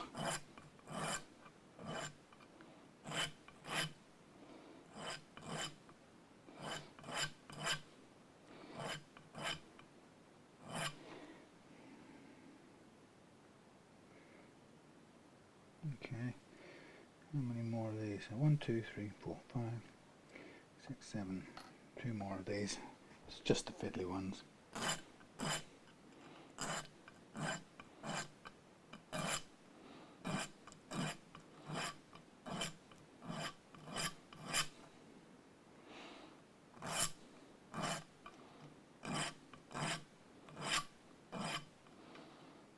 Come along.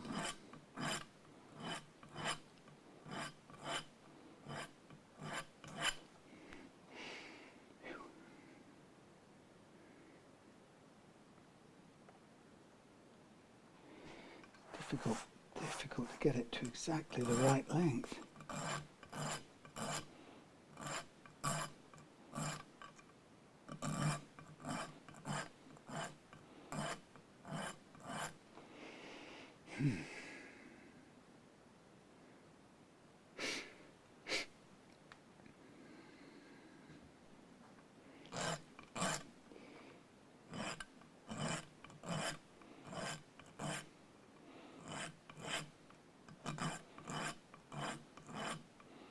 Come on, nearly there. Only the underside of the crown, the fret crown's still to do.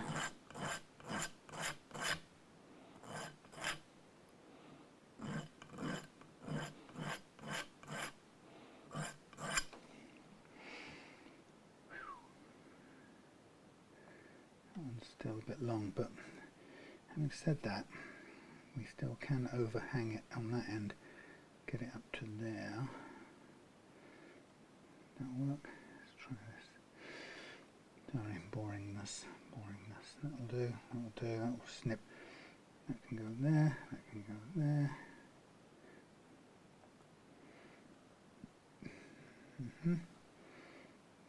Oops. It can go there. Right, I'm going to modify this a tiny bit because it's driving me mad.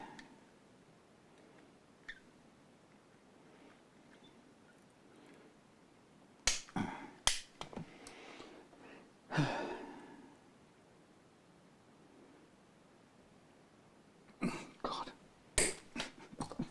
Thank you. Hands.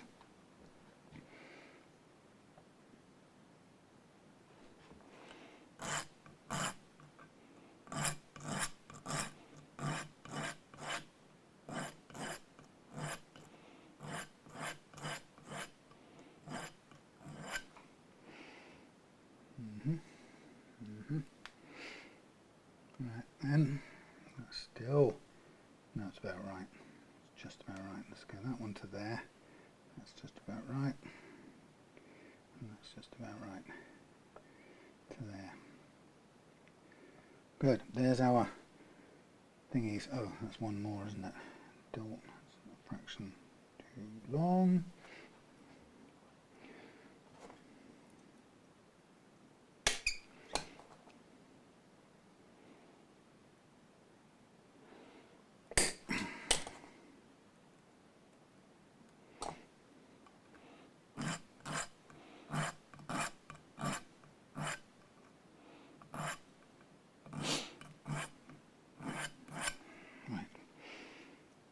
is our just about right. Tiny bit off this end.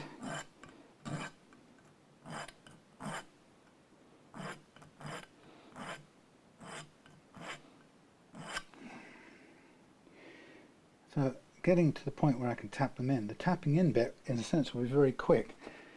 Okay, so there we have everything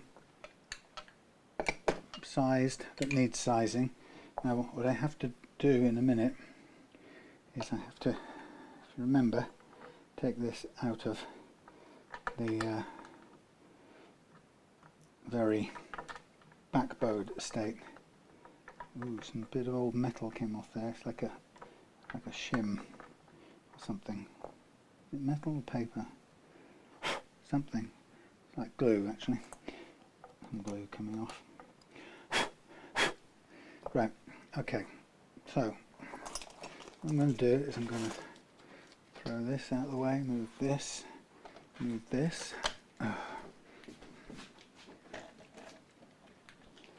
Ouch. I need to get the block for number 12 block for this. I need a thing for that. 12 for this. It's not. We need a metal thing. Got a thing. That's for later. But right. So what I want to do now is to. Oh, I've got the cutting disc. Good. That's not bad. Now I'm going to see if I can quickly clean up the underside of these.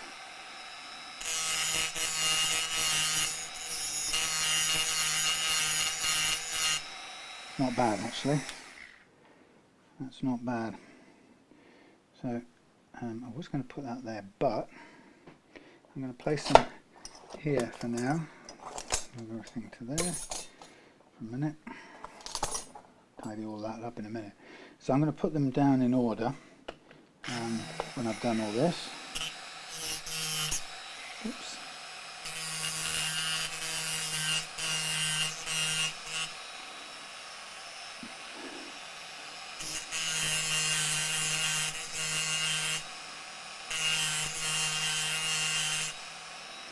There we go. And then I'll check the straightness of the neck.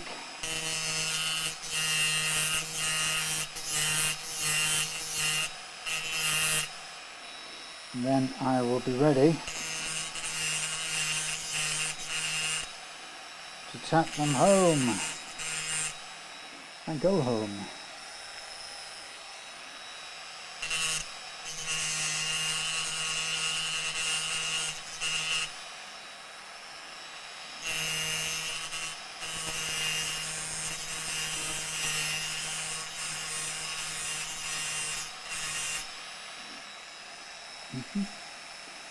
So all fiddly, but worthwhile.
Much easier than scraping something against it.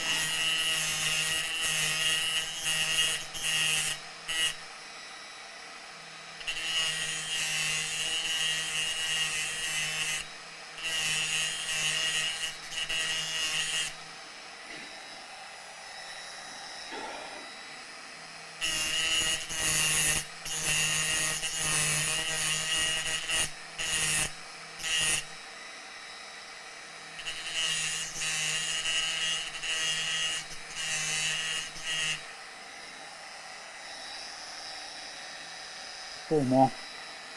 No, not true. All of them. Four more of these ones.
Nine and a half inch radius, can you believe it?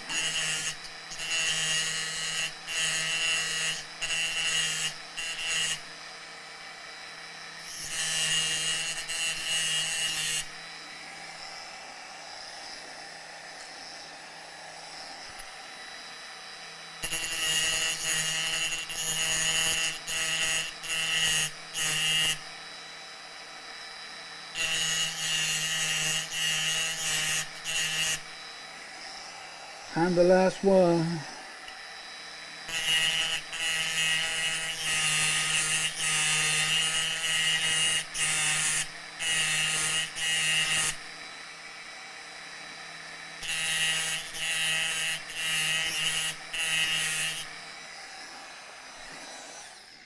Oh yes, very good.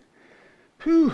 Right, so next thing is what happens next in this game. Well, we check the levelness of the neck first, just using, in this case, a flat surface. Now it's going to be a bit difficult because we've still got little bits, tiny bits sticking up. That's okay. Tiny bits sticking up each side of the fret slots because it wasn't possible to flatten it down completely. So next on the thing, I'm going to get me a raise up here. So I want to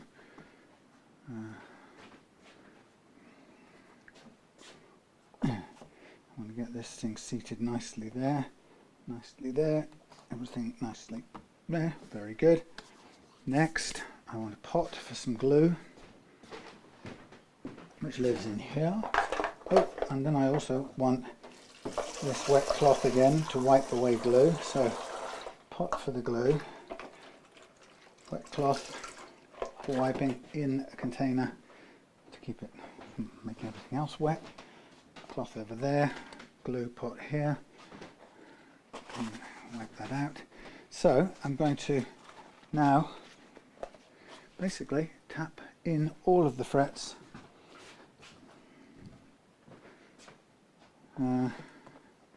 Yeah, and then we take care of the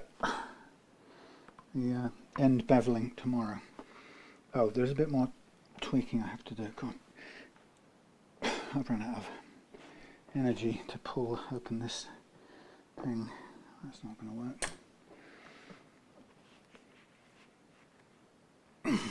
Crikey. Can I open this up? No, that's not going to work.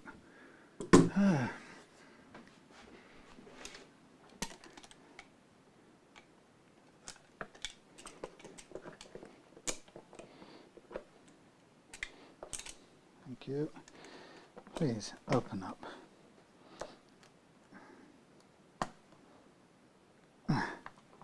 Why won't it open? Gee whiz. This is nuts. I'm going to have to pour it out separately. Oh no, finally. Eek. Right. Glue.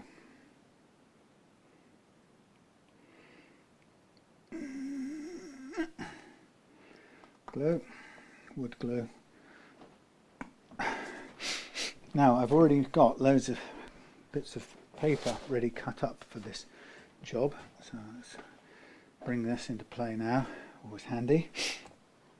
Let's get you a decentish view. Well, that's as good as we'll get. Right, what was I going to... Oh yes, I was going to do a little bit of rounding off. So, these, I was going to do some before, after. Well, I could probably do some before. Probably not the best sheet of stuff. So I'm just going to try and take off the very sharpest bit and then roll the edge of this so that we're not dealing with too sharp a end when we come to soften it out later on.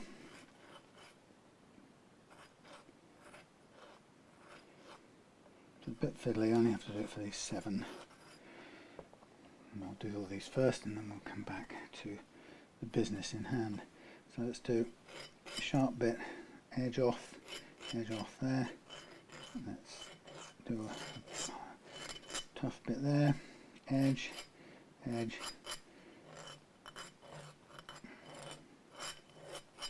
Turn it over, soften it. Soften it. Yeah, it's not bad actually. Sharp bit, edge, corner, edge, corner. Sharp bit, sharp bit.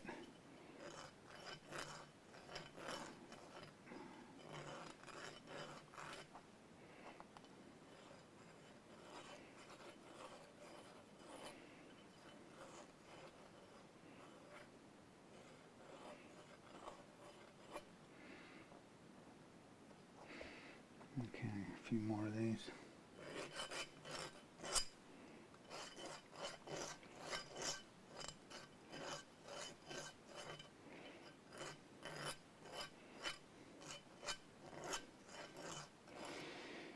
Hey. Right.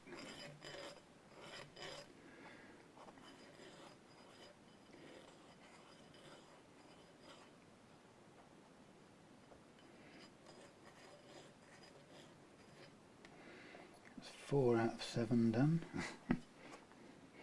Well, sorry about this.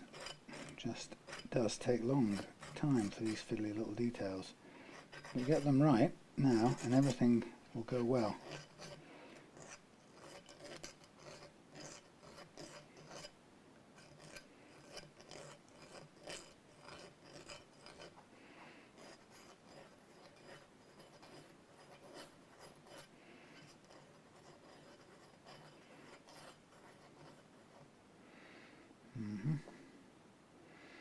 5, oops, 6, I think it was 7, wasn't it?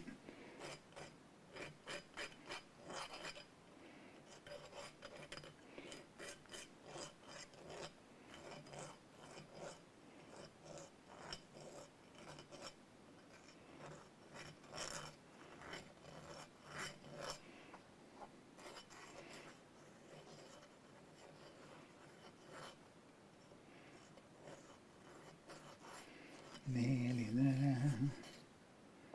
One more.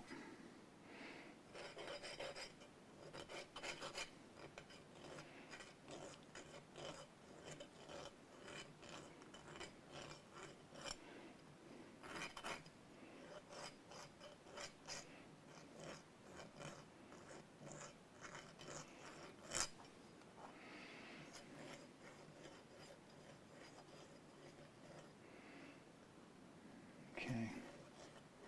So what I'll do is I'll show you first few fittings. I'll go down this end first and I'll end up at that end. But so what I do is this: I grab my fret, I grab my, yeah, you can see good, grab my glue, I check, reality check, I go frets prepped in every which way, ready to be trimmed. I've blown the holes, I've softened it back, I've done everything I can do there, check the depth of the holes, and now I'm going to load up some glue into here, and then I'm going to, oh, nearly forgot, I'm going to place this in there like so, as central as I can. I'm going to get my little block of wood, which is over here somewhere, I used the other day, practically flat.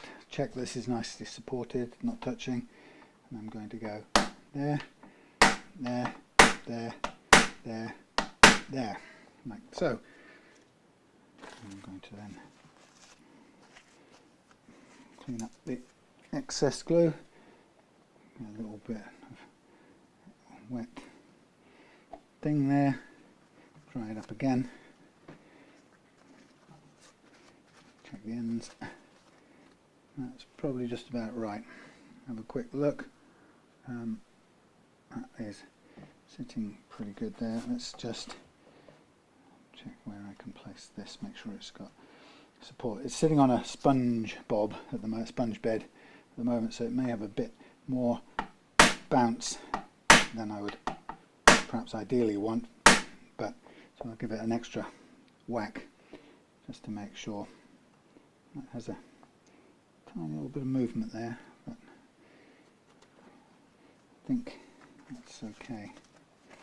Now here's a thing, if I really think this is doing any movement I don't like, what I might just do, and this is where we have to check now, if I want to take this one out,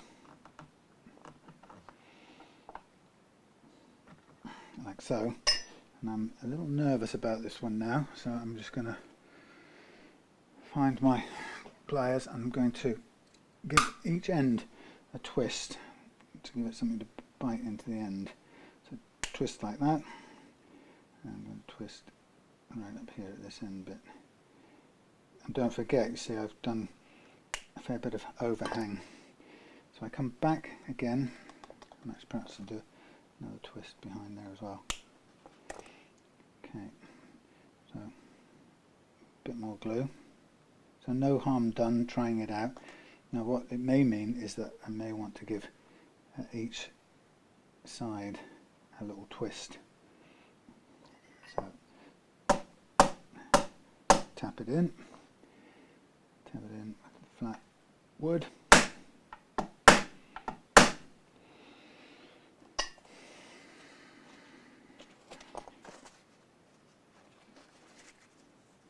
all good, no worries.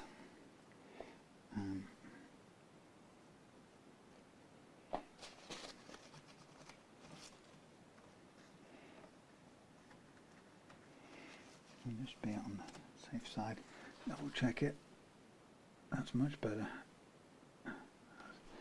happy with that.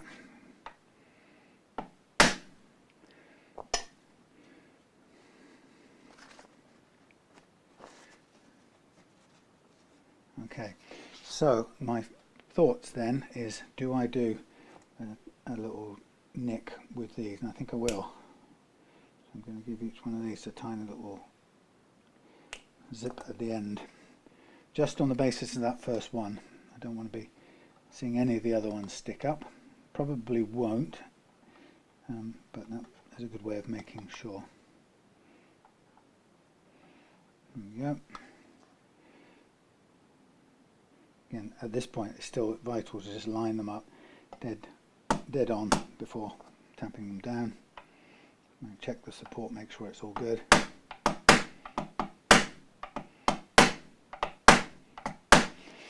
Some people like to hit directly onto the fret for some reason. I like to distance it and hit it with the just going to bring this out a minute. I like to hit it with the block, or I use the nylon part of the hammer just to seat it occasionally. That's all I like to do with it. Okay, so second fret, key thing now is to look down here and assess what we've got. I'm just going to try this, check the end of this one again.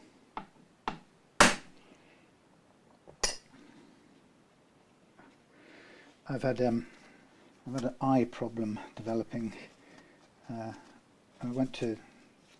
About a month ago, I started being able to see blood vessels, and like a pattern of blood vessels on the inside of my left eye when I was looking at bright lights or something, or closing my eyes. And so I had an eye test, and they were very thorough, and I told them about this, and the eye person eventually concluded that because of my age, a common thing I had was, like many people, was that some membranes in the back of the eye had come detached. Not retina, detached retina or any of that bad stuff, but anyway, these membranes, and they were sort of floating around a bit, and in doing so, that they kind of get in. You see the I think the blood vessels imprints from when they were stuck at the back of your eye, and now they're floating around. You can see them with the imprints of the blah blah blah. Anyway, and they said, it's, to be honest, it happens with old age. Older age, getting older, and she said that there's nothing really you want to do about it, other than, providing it doesn't you don't have major floaters getting in the way of your vision and or flashing lights. That's the next stage, and if you get flashing lights, it tends to mean that this membrane is pulling where it's trying to come off. It's tugging or something. Anyway, so a little while went past, and then all of a sudden, the other day, coming away from the workshop, I kept sort of turning my head and moving my eyes side to side, noticing flashing lights in the far left side of my vision. And then when I got home, I was doing something, I think taking a picture of some guitar part against a bright surface, and I was looking right down on it, and suddenly there was this octopus dancing in my left field of vision, this oily black squiddy octopus thing that was jumping around. It seemed like up and down in the field of vision. It was very bizarre, and I realised, of course, it was this a floater, and ever since then it's been there, and it's there now, and it's, you blink, and I've had tiny floaters before, but this is major thing, and it's ending up in the centre of my vision on the left side, and it's making when it gets to the centre of my vision, it makes everything in that part blurred, so it's not good at all. So I will have to go. I've made an appointment to see my GP, but it may be I have to. That was 2 weeks away because they're so damn busy and popular. But I may have to try and get a quicker one before that, and then probably end up at the eye hospital or some such. Okay, so I'm going to switch this off because it's going to be more of the same, and then I'm going to basically hang it up till tomorrow. and we carry on. All right, so phew, thanks for watching. Mark, I hope you're enjoying seeing the process. And yeah, 9.5-inch radius, who would have thought? Right, see you tomorrow.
Hey folks, I just got carried away and forgot to include you in the process. I'm sorry, and I'm sorry, Mark, that I didn't get you involved in my fretting job. But here you can see I'm underway, and I didn't plan to. I think that's probably why I got a bit confused, because I didn't plan to tonight. But you know, I came up here and it was just all, well, everything was perfect, and I think the fret slots were ready, and I thought, right, I'm going for it. So I've carefully prepared every single fret. I don't know if you can see here, but the frets are, I've filed underneath the tang, so they're nice and flat. They're slightly over radius this time. I recognise that before the slots were too loose, but actually having spent a couple of days cleaning them out very carefully, what I think is they're back to kind of the right sort of thickness now, because there's some kind of old finish and sawdust material mixed in, and it sort of narrowed them down a little bit. So I think we're getting a good sticking ratio, and they're certainly not feeling like they're standing up at any edges. You've been very careful to get them in the right position, and it doesn't take much to tap them home, and then hopefully a little bit of glue will set, and then we'll have a nice good bed of frets. And you can see here I'm just wiping the excess glue off first, and then I take a little bit of a wet cloth to the thing, and it sort of clears it up a bit, and then I give it another tap, tap, tip, tap. Now this is quite gentle, relatively speaking. I'm just making sure that they seat. Now they won't be perfect. This is when you can't cut the fret slot cleanly and get it run all the way through. You don't have complete control over the sort of condition of the slots or what's in them. So we are working a bit blind. I have in fact taken a miniature drill bit to the last 3 or 4 millimeters, 3-4 millimeters max of each fret slot, to ensure that it's cleaned out as close as possible right to the edge, and hopefully that's making a bit of a difference here in these seating nicely. So you can see I'm sort of feeling my way with these, to make sure they're positioned right. Obviously these along here I'm going to trim back with the edge beveling block, and the ones at the top, like last time, they're ready cut, sorry, I haven't got anything, not going to anything, they're ready cut, so that we'll just have to position them perfectly, drop them in place.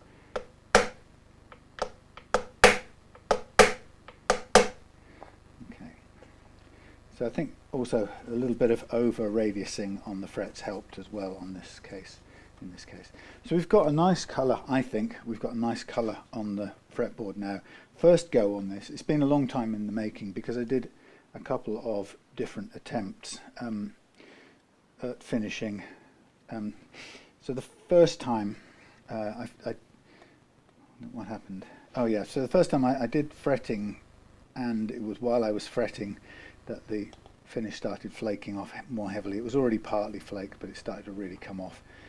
So I ended up with a fretted guitar with the finish coming away, which obviously wasn't ideal. So I then kind of did the next bit, which was sort of assess the general fretting, how good it was.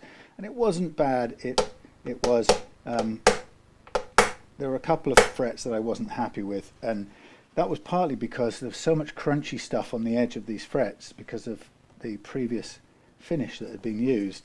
Because I think this guitar got refretted, and I think the neck was sort of refinished a bit somewhere. So the fingerboard was refinished somewhere in the past at the same sort of time.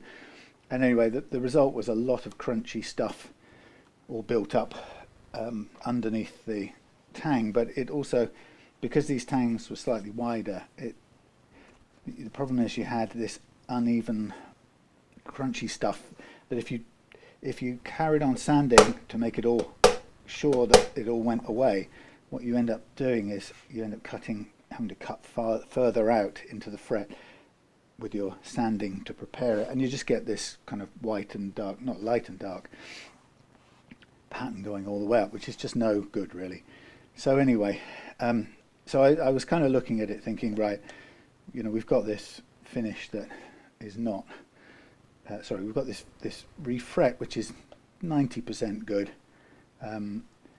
You know, I could technically correct it in the leveling, but some of the edges of these, or the very ends of these particular frets, I didn't like the way they looked. So that wasn't perfect. And then the finish on the fingerboard was definitely not perfect. And by that time I thought, even if I come to sanding and polishing out the frets, I'm going to be in a situation where more of this finish is almost certainly going to come off. So I'm going to be left with my 90% good fretting, which isn't perfect, thanks to the underlying surface that I had to start with. And then I'm going to be facing that plus a load more finish coming off, which seemed like a really bad deal. So my perfectionism doesn't really permit me to accept that. So Mark and I agreed that I would refinish this fretboard. You know, and that meant obviously pulling up the first load of frets and chucking them away. They're actually hanging up over there, but I won't use them again. I took them up as if I was going to use them, but by the time I mean, I might be able to use them on something else, but there won't be a customer guitar, that's for sure. They'll be on something of mine, which I can throw away. Not the guitar, I can throw away the frets if I don't like them, the way they're working out. Anyway,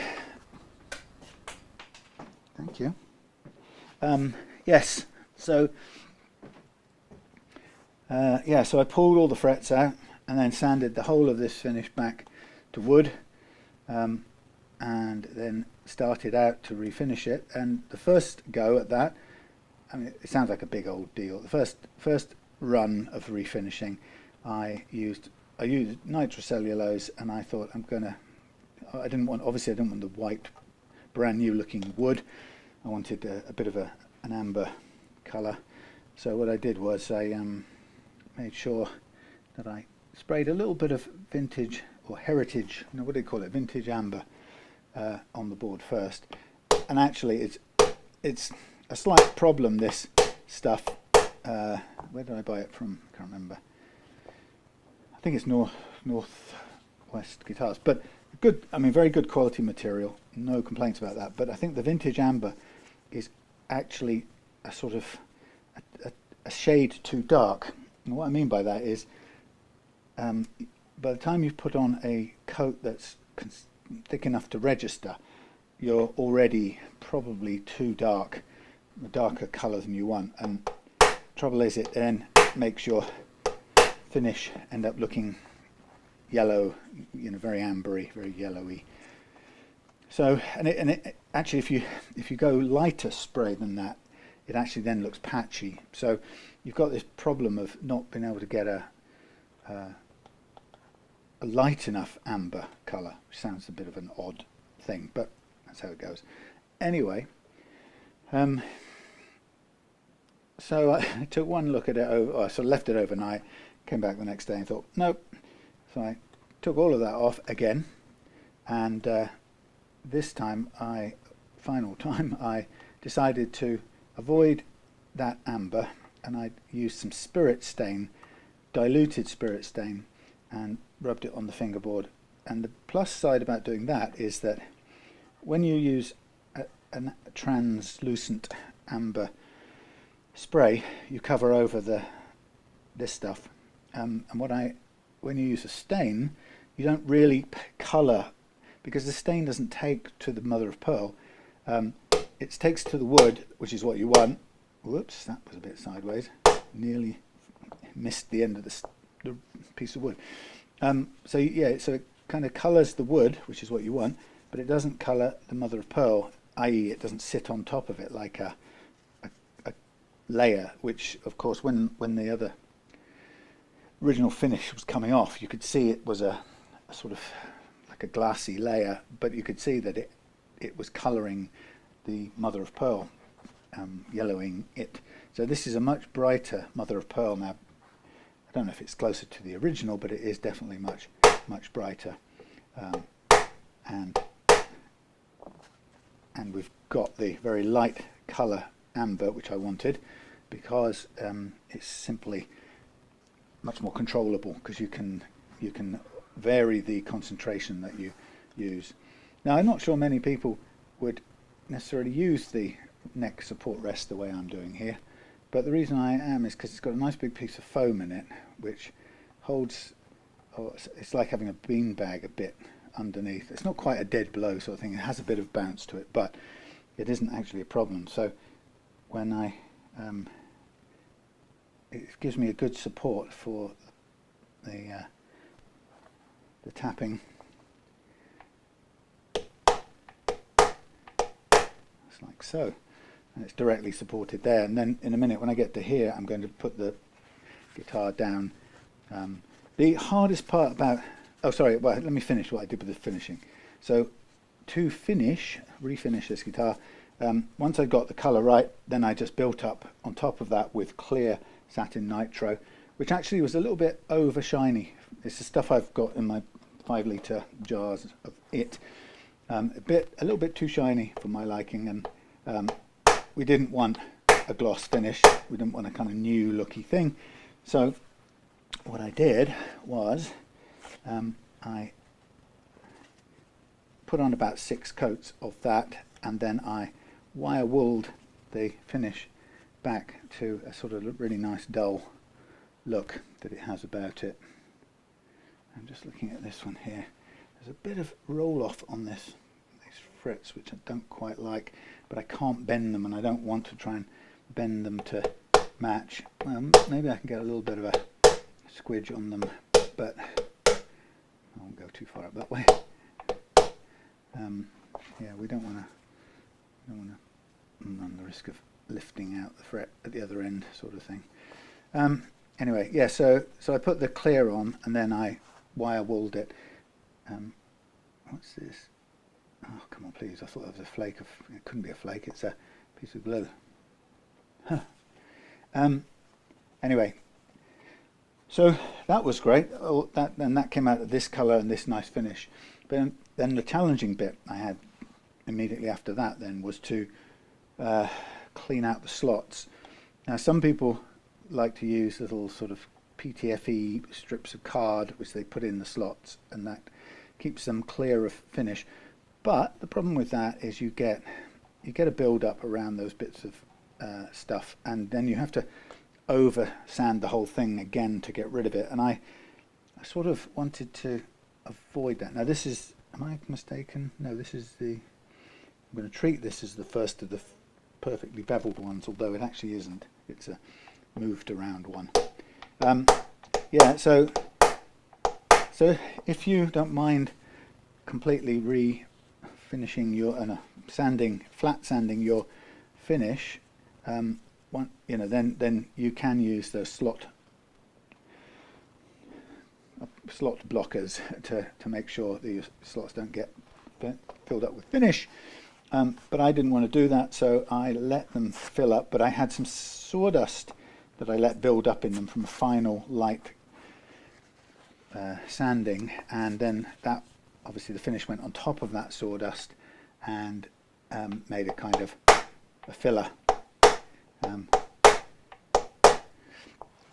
which was okay, except then, as I say, you come to have to empty it out or scrape it out, and that actually is very difficult, to say the least. So I spent a long time getting that cleaned out. In fact, I don't know if I'll show you here, you haven't seen, I even made my own tools for this.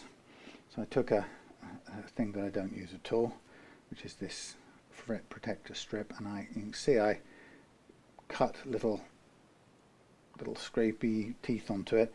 That was okay. This one worked quite well, little teeth on there, and then this one was really good for getting right to the corners and out. So, just making my own tools to make sure this was going to be clean and free of stuff, because the worst thing you can do is put your frets in on top of detritus that stops. And then the last thing I did was to use a very, very fine drill bit, minuscule drill bit, which actually broke near the end, but that was fine. And that was to get just down to the bit you can't ever scrape, and it's right vertically down, just next to the binding. You can almost never reach that with a scraping tool. So I was able to sort of clean that out with that, and then blow it all out with tinned air when I got up here this evening. And I was only planning to trim the rest of the frets, but once I started trimming, I thought, you know what, I haven't got anything else major to do today, so why don't I just get it done, because it felt right. So again, each one of these I'm tapping twice as I go through.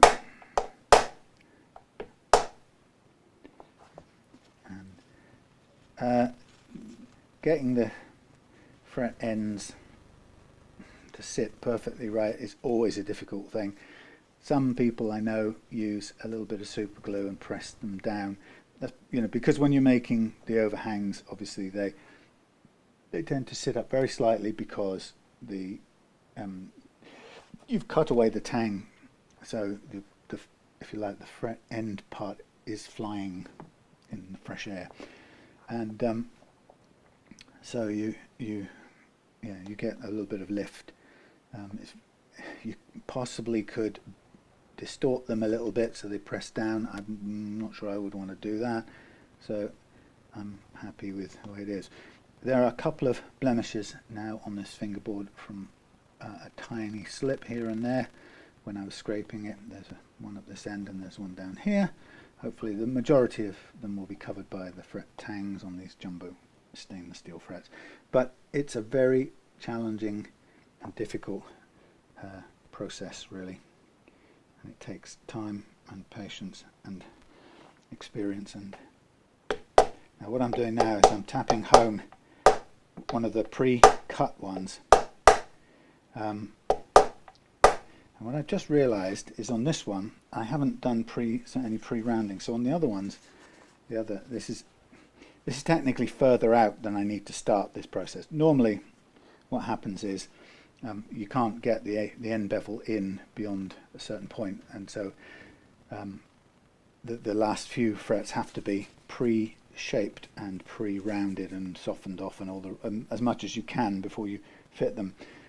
So I've fitted this one now, and I'm going to just get the other ones and round off the ends with a couple of different methods before I tap them home, just to be absolutely sure.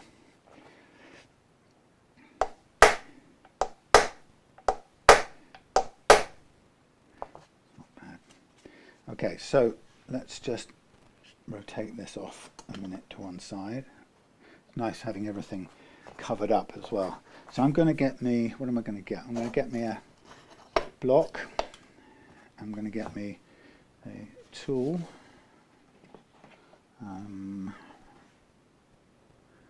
This one. I'm going to say, so, I don't know what you can see. Sorry, the picture's terrible because I'm a mile away. So, okay, what I'm going to do here is I'm going to, how did I do it last time?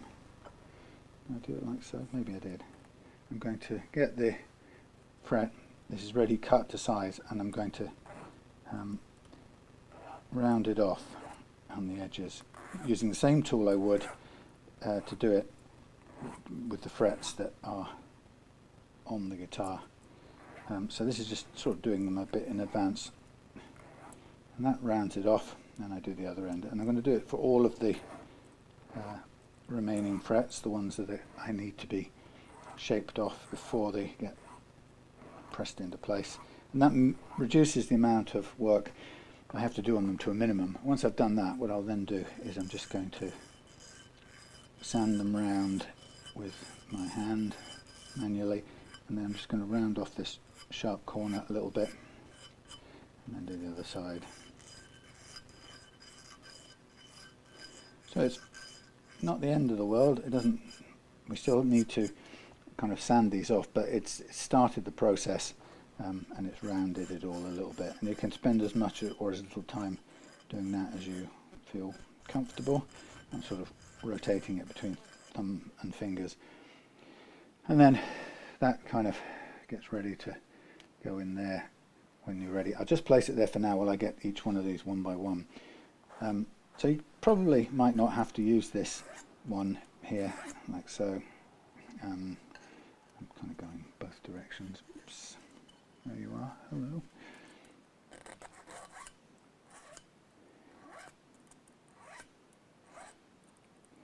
Doesn't feel right doing it that way round. I can't seem to hold it in place, but it's sort of doing it. Somehow this direction seems better.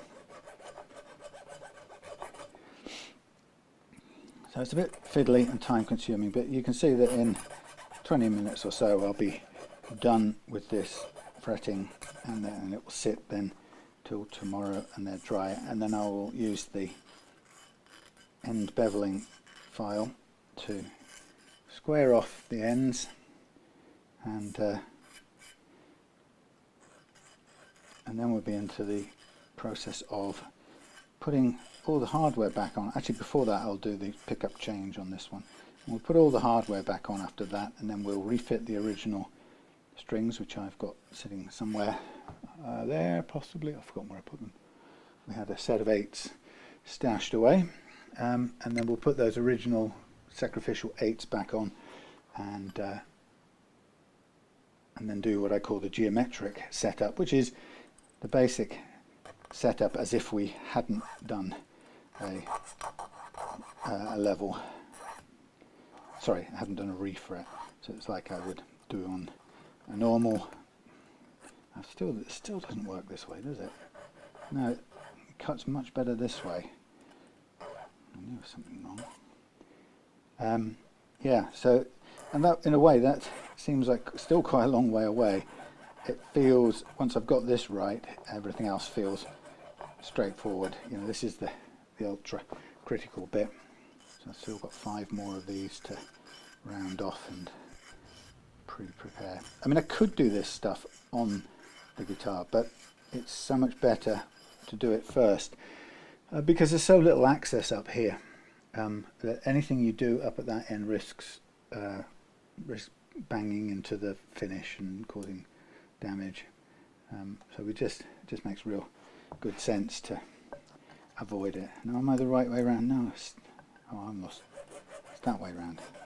Get with it, Sam.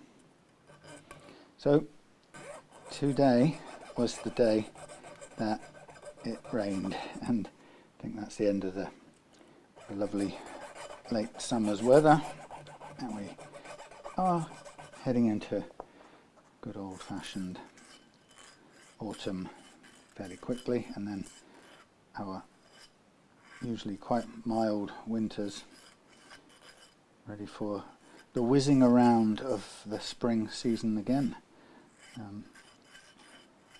The problem I learned with being so attached to one season or the other is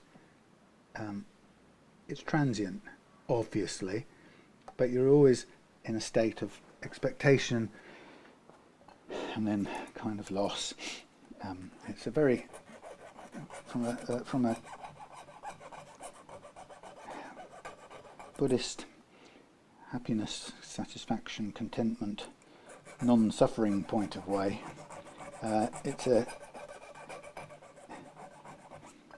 it's obvious that the attachment to that season above all other seasons is the root of, or the source of, suffering.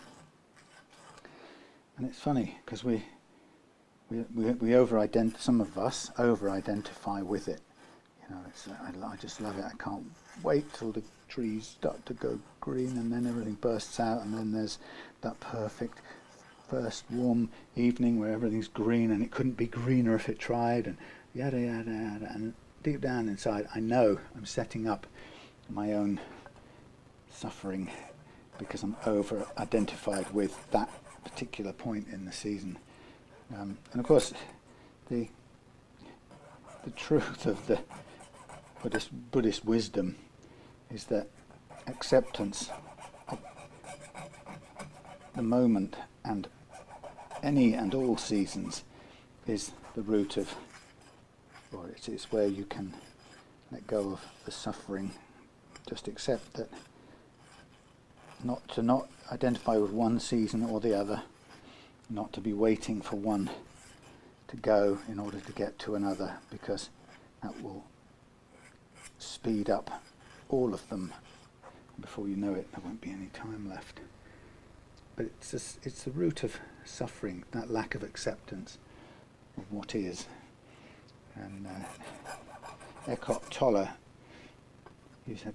has a very great expression in one of his talks, and he sort of laughs about the absurdity of resisting reality. You know, the resisting the basic isness, and it's a bit of a naff term, but the basic reality of what is. And he talks about how we resist that. We don't want it to be so. So we resist it, and yet it clearly is so. You know, like, for example, being in a traffic jam, you know, and we create all this suffering as we moan and wail and get angry, and our blood pressure goes up, and we go through this pleading, bleating, why me, and I'm going to be late for this plane, and I'm going to miss my whole holiday, and everything's screwed. And he says that when so often when we are in that state, we can't accept what is, the reality of the moment, and we are morally superior. Our ego thinks we are morally superior to reality.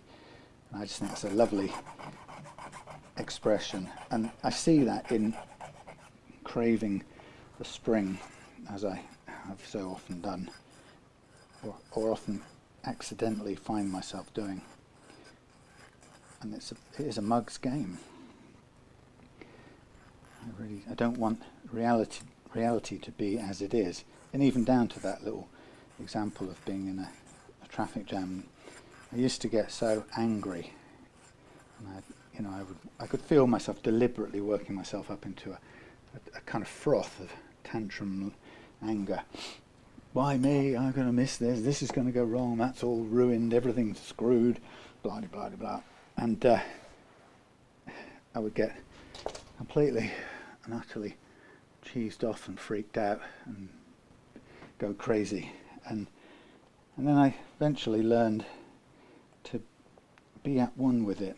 And now, and people think, oh, it's all, you know, whiffly philosophy and new age thinking. Actually, it's not. I learned it's a very practical thing to do. So that when I get caught in a traffic jam now, I recognise that part of me, that feeling coming up that's going to be like, oh God, why me? It's all ruined, everything's terrible. And when I recognise it arising, I just stop it. I just stop doing it. And it's the recognition of it that's the important bit. So I note it. And actually there's a great phrase that I did also borrow from Toller, which is, he asked at one of his talks, he was talking about the same thing, about not being okay in the moment. And he said, that it's good to check whether or not we've reduced the present moment to purely a means of getting to the future. And that's literally the words I say to myself if I'm going down that spiral of traffic jam, I can't stand it.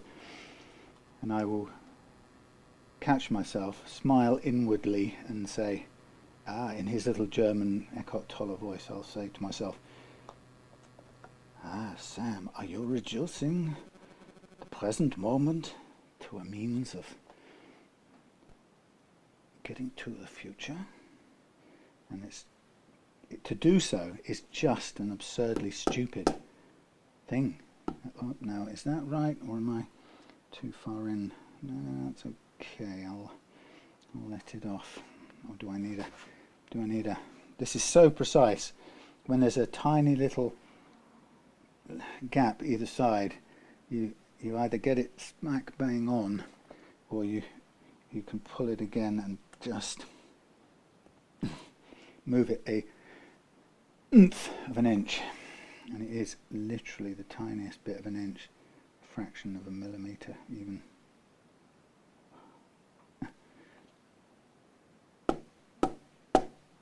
I don't think I can get it any straighter than that. Yes, so that's the statement, or the phrase I use. I ask myself, have I reduced the present moment to nothing more than a means to get to the future? Is that all I'm treating it as? And it's such a good idea to do that, because I can tell really honestly when I kind of check with myself, I can see exactly when that is all I have made the present moment. If I'm not actually enjoying it, if I'm not present in it, if I'm not open to it, with the car engine ticking and everyone's engine switched off and an unknowable delay somewhere down that motorway in front of us. If I can tell, when I ask that question, I can immediately tell by checking it with my feeling about the moment. I can check, and I have to answer honestly that, yep, I'm only treating this moment as a means to getting somewhere better, that will, richer, happier, more exciting, arriving on time, getting to where I'm trying to go, and actually I've learned, and I'm quite confident that to do so is to unlive, really, and it's to kind of kiss away the very thing of being present. And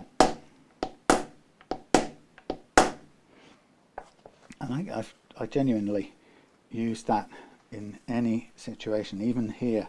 If I catch myself some evenings, and I've done it on when the camera's been on, and I'm sure many people who've watched many of my videos will spot the times if they put it in those same terms as I'm using. That video where you thought it seemed like it all become too much by the end of it, and I was getting grumpy and so on and so on. And right there, you could say of me that I had reduced the present moment to a means of getting to some future. Back home, sitting up with my feet up on the sofa watching YouTube, drinking a cup of tea, whatever it was, I wasn't really present in the way I want to be present. And so it's great to be able to spot that. And the action I take is it's nothing physical, it's to stop looking forward to getting out of here. Stop gagging for the end of this job and refocus on being present in this job right now. Because this is all there is. There's no other reality. It's not going to get better later, it's just going to be later. More of the same. But there's no point kind of living now as if a later point is going to be all right and it's going to fix things that are all wrong. It's just going to be later, I'll be older. So it's a really great learning, and it's the core of how I no longer worry. I still get caught up in things, and I still take things too seriously or get annoyed about things. But one of the things I don't do anymore is worry. And that has a lot to do with being much more in the moment, because worrying, I guess, as Buddhists would say, is about, well, we tend to exist in a sort of a state of regret, having loss and regret, thinking of what's gone, or fear and projection about what's going to happen, and all of those states rob us of our presence, our ability to be fully present in the moment. And so that's one of the reasons why I don't worry. And I guess some people, when they hear people say things like that, they will go, "Oh yeah, but that's obviously because you haven't got as many big worries as me, because I couldn't just switch it off." And actually, the amazing thing is that that's all there is to do with it. There's no material circumstance. If you want to worry, and you know this from looking at miserable millionaires and people who got everything and sadly take their own lives and stuff like that, if you're unhappy in the present moment, and if you are attached to worry, there's no amount of earnings or mansions or luxury yachts that are going to fix that and take it away. And that's why that's a fact, because that's why people who seem to have it all seem to have to try and get even more, because bottom line is it's all driven by their sense of worry, projection of loss of the future, which we call worry. And if in a way they chased after those possessions, thinking once they had them, the success or whatever, they would be free of worry and they would settle down into contentment and joy and happiness. And I think we all kind of know that sometimes people get that when they've won the lottery, but the people who have that were the people who were content before and weren't burdened all the time by worry. So anyway, that's how I've learned. That's what I've learned about life. It was interesting is I didn't have, for me anyway, so I didn't have to. I was never the kind of person that could go for, putting on an orange robe or saying strange chants from some part of the world that's totally not related to where I was born and bred. I don't like that sort of borrow funny chants and foreign ways, and I just mean things that aren't. I don't see why you have to put them on like a suit. And I have to say is that for me, when I first listened to and read Eckhart Tolle, it was what I liked about his stuff is that it was the first time I'd heard the kind of basic ideas of Buddhism just made sense of in normal everyday language that didn't require all this fancy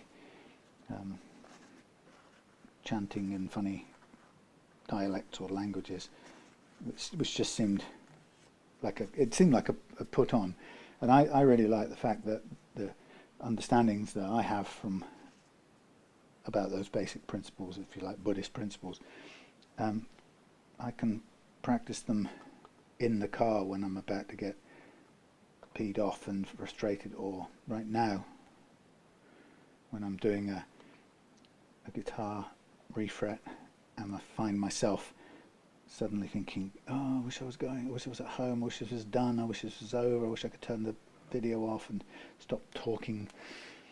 And I catch myself thinking that.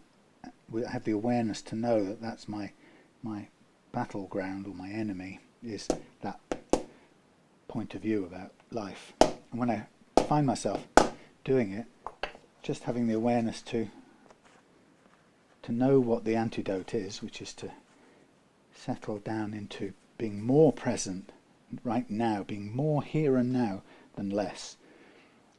So instead of rushing to go home, or think more of going home, or whatever, getting finished, I think less about it and focus more on what does the hammer feel like, and what's it like standing here, the rain falling outside quietly, the thing not bleeping anymore over there that used to bleep. Now I've fixed it by pulling the thing out that bleeped. Probably end up causing a fire or something, because it's meant to be there to tell you it's got to be changed. The thingy that's bleeping is an alarm saying, please change this electrical thing. And I've done the thing like disconnecting the smoke alarm. But anyway, it's quieter and it doesn't go neep, neep, neep all the way through. So there you are, in a spirit of, oh dear, I didn't want to put those bits of glue in there. But anyway, in a spirit of being present and enjoying the feel of squidgy glue. So even down to that, what does glue feel like on your fingers? I've got a cut right down there in the crook of my crease of my finger. Yeah, so in the spirit of being present and correct and enjoying the process. So Mark, you'll know that your guitar was refretted in a state of Zen presence, and I didn't even have to sing Buddhist chants to be present. You just have to think and remind yourself to be present. That's how wonderful it is. I think people, many times I think culture seems to, make out that it's sort of leads us to think that letting go of suffering is some really complex, esoteric, lifelong study path or whatever. And actually, the beauty of it is it's much, much simpler than all of that. And it has to be simpler, because if suffering in many ways, I don't mean suffering like when you have an earthquake and a building falls on you. No, you can't choose that, or you can't choose to avoid that. But I mean this kind of suffering where you take a situation, ordinary situation, and you choose to feel so unhappy about it. Most of that suffering that we experience is created by us, and because of that, it's instantly turn-offable. It doesn't need 100 years of study. You can turn it off. But it's easy, but it's I don't know what the word is. It takes a kind of belief in it being easy.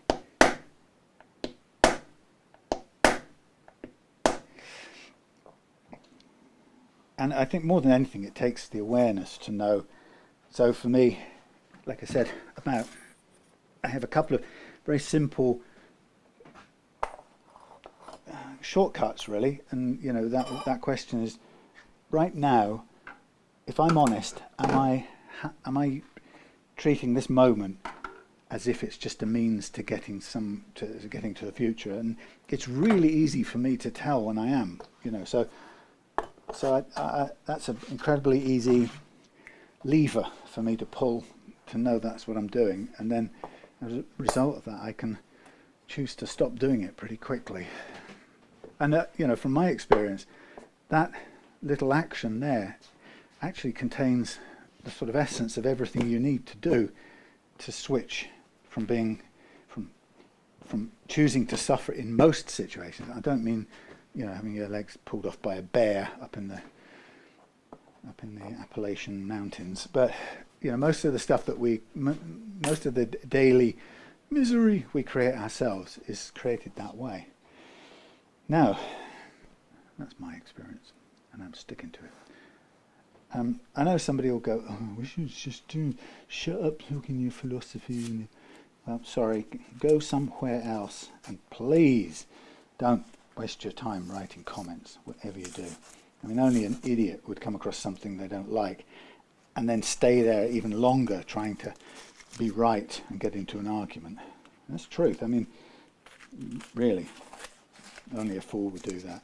How do I know that? Because I've spent wasted loads of my life in the past doing exactly that. So why shouldn't I know the answer on that one? Because I've done it. So here comes the thrill of taking off the masking tape that was keeping this. Oh, no. Dear Gibson, please don't any of the rest of your finish come off. It's just, I didn't have a worry about any of the other finish, by the way. It was only this fingerboard that seemed to be a problem. Of course, if it isn't, then I'll end up refinishing all of that as well. And then we'll just refinish the whole guitar. So this is, because this is a classic Gibson Les Paul, there will be, I guarantee you, mark my words, down in the comments, there will be experts who will insist that they know the only right way to do that job. Okay, it's guaranteed that that's what's going to happen, and so there will be in the comments there will be people. Stupid me! I need to leave someone there actually because I have to cover up with other tape. Right, I'm jumping ahead of myself. I'm gonna tape off this end bit. Really, what I'm just preparing it to do is to receive some Gorilla Tape and then a bit of foam padding just to protect the edges here when I use the beveling block.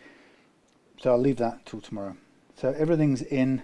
If I check down the neck here, that looks pretty good. Obviously the line of the frets wanders a tiny little bit here because you just cannot get an absolutely perfect line. It's really difficult. You either go right to the edge or you don't with these. I've chosen not to go right to the edge because I don't want to be trying to work sharp edges down here.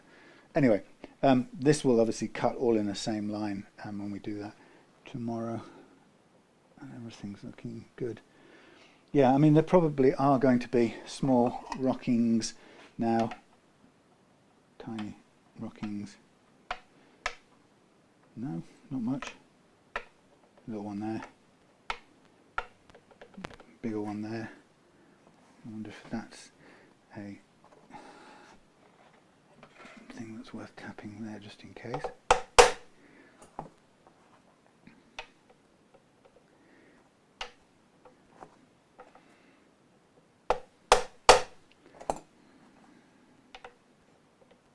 A little bit. I would say right now that's all within the, this isn't a trustworthy thing, this is not actually a straight surface, but within, I don't normally use this anyway, but just as a quick guide check, that's all within levelable tolerances. Yeah.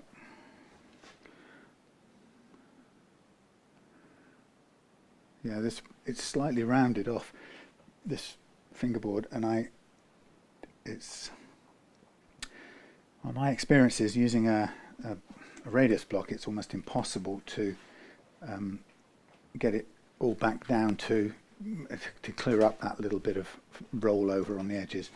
Anyway, we'll see how it looks. The worst thing that happens is I put a little bit of glue in the ends, and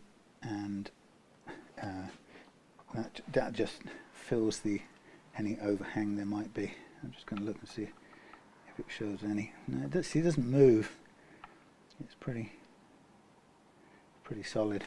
So it's only a kind of visual thing, a tiny little bit, but it's very difficult to do unless perhaps if you do it all with super glue to begin with, but that makes an absolute mess of a nice finished fingerboard like this. Anyway, that's enough for now. I'm going to do some fun stuff a minute, which is going to be actually I'm going to put this in its case, take it home. I don't like to leave this one here.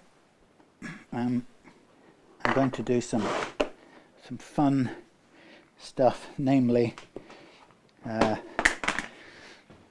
some bit of sanding on these things I finished sprayed yesterday. Ooh, wonderful, wonderful green. What's that? Got swamp ashy type thing. Again, it's a little bit too shiny, so I'm going to use something like this 1500 grit to literally just take off the higher sheen on this. It also has the effect of just nibbing off any little bits of dust that are caught in the top surface. So it's a nice sort of convenient way of getting to my final state. And if it ends up still being a little bit too shiny, then I'll probably use some that stuff, wire wool on it. Anyway, this is not your interest, Mark, but you saw me doing this anyway. Right, so I'll see you again soon when we come to do we come to do the end beveling and then the geometric setup. So thanks for watching. See you soon. So here I am doing some little touch-up works on Mark's vintage Les Paul. Now it's quite hard to look through here and do it, so I'm going to have to hold the camera here and hope you can see, and I'm going to have to use my real eyes to do the touch-up work. So I'm touching up with a little bit of tinted nitrocellulose clear coat, and this is working out quite well because I'd originally tinted the edge of the fingerboard with some nitrocellulose vintage amber, and of course that gave it a nice yellowy colour for the binding, it's much yellower than I wanted the fingerboard to be, which is why I didn't do it for the fingerboard. But when I came to end bevel the frets yesterday, as is always the case, or often the case, the end beveling file cuts into the finish a little bit, and as a result it cut away the amber colour and went back to the original binding colour, which is more a lighter plastic. So that kind of looks a bit odd. So what I'm just doing here is I'm taking some quite heavily tinted nitrocellulose in this old pot here, which is nice and old anyway, and I'm just touching up, sorry, I've lost track of where I am. I'm touching up the edge of the fingerboard. I'm just loading it a little bit with some of this stuff. Now, what is really good about it is, yes, it's adding some uniform colour tint to the edge of the fingerboard, but it's also where the scraping caused a little sort of straight line. It's sort of, this new nitrocellulose is melting that, you might say, or softening that, and so it's sort of blurring out the straight cut line, which gives you there's a little bit of light and dark going on, but ultimately it's going to end up looking pretty blended in.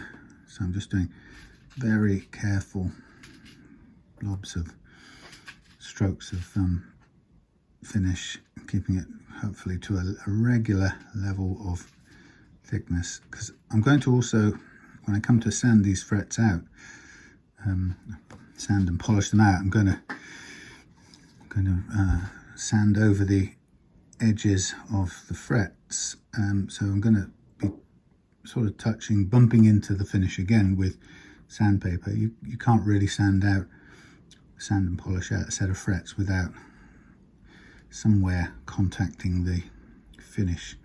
So you have to sort of bear that in mind, and so in a way I'm building up enough here to both sand it back flat and also to withstand the sanding of the frets once I've done the precision fret leveling, which is yet to come.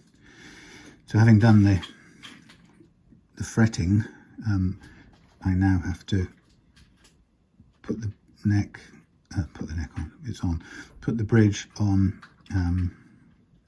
and restring it with its original sacrificial strings, get it into playing order under load, and then do the precision fret leveling with the banana tool.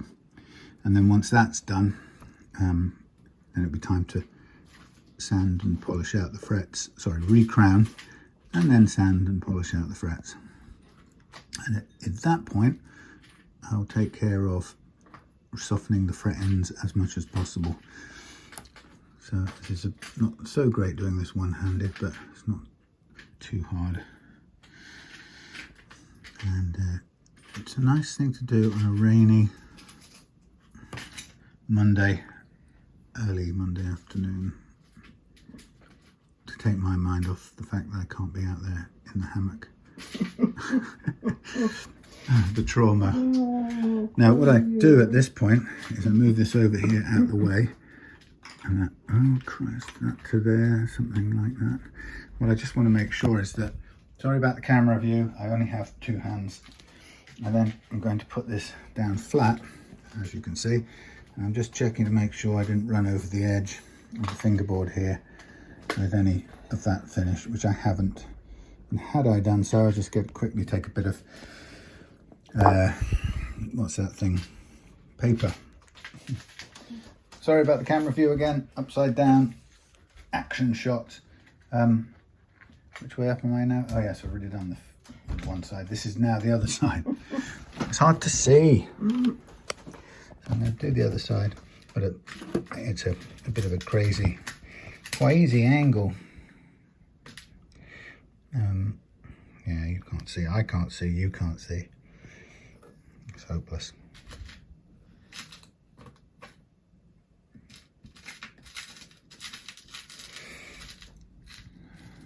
Not the best camera angle. You can see there's a light spot there, and the finish I'm putting on isn't so dark that it fixes that in one go, but you can see that it'll eventually get there.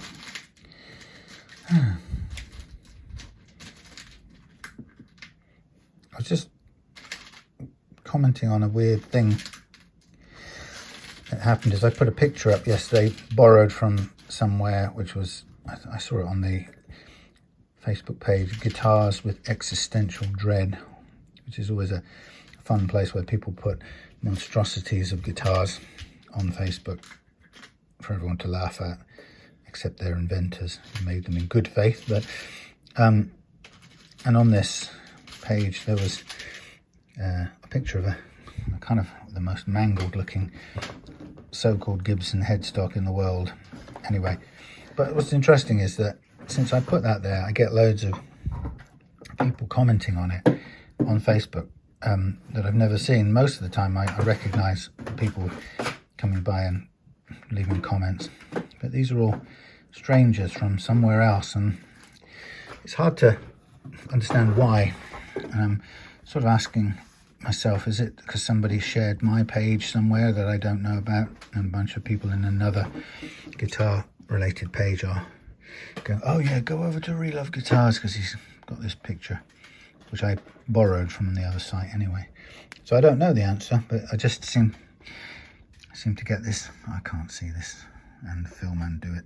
I seem to get an influx of visitors who I've never seen, whose names I've never seen before.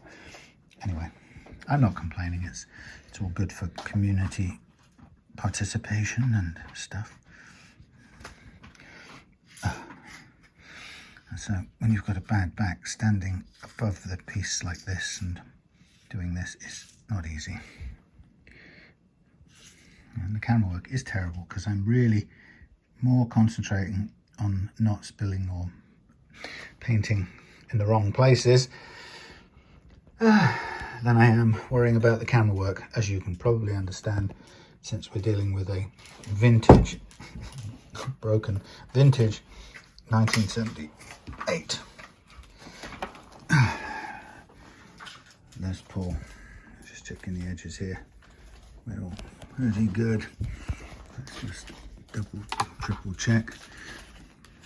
A new piece of tissue paper. And I'm going to make a little, sorry, I can't film and do stuff at the same time. So I'm just going to run down the edges to make sure that there's no run over here.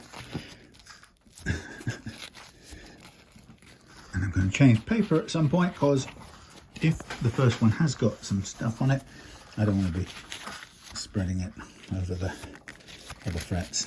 So.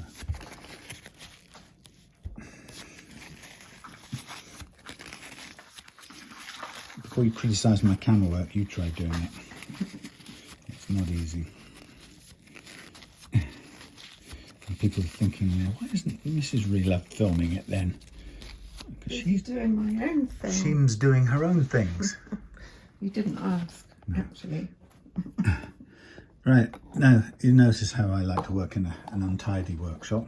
So the same applies to my untidy dining table. Definitely does, yes. And we got Yummy down the end there, Morris's sister. Where's Morris? Has he gone out? Let's go and see Morris. We don't get to see Morris very often. I'm just going to change my specs. See if we can find him. While we're on camera, where would Morris be? Oh, look at the state of the grass. It's like a jungle. Where's our Morris? Is he down the field? He might be down the field hunting. Well, he's not there. It's quite warm out here. This is not right. We don't have sirens in our part of the world.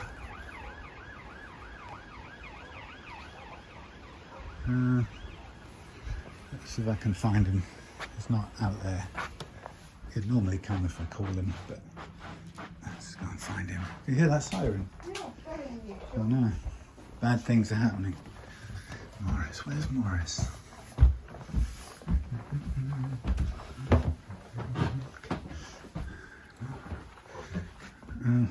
No, he must be out hunting. There's Fatface. There's Sid. Morris isn't there. He's not there in that bag of thing of clothes. He's not there. He's not there. A copy of my first ever guitar. The hateful Satellite 65T. I set it up and it's vile. It's all right for playing open G or something. Okay, that means Morris must be down the field hunting. Oh, I don't want to disturb him. He's usually down the hedgerows there somewhere, chasing birds and eating them. Anyway, I can't see him. So that's us. Monday, Les Paul finish painting. Tonight, what am I going to do tonight? Well, I'm not doing the Les Paul, I'm leaving that doing its thing. Tonight I shall be finishing the green Pacifica. I thought it was Morris there, but it's in fact a large crow. Yeah, the green Pacifica.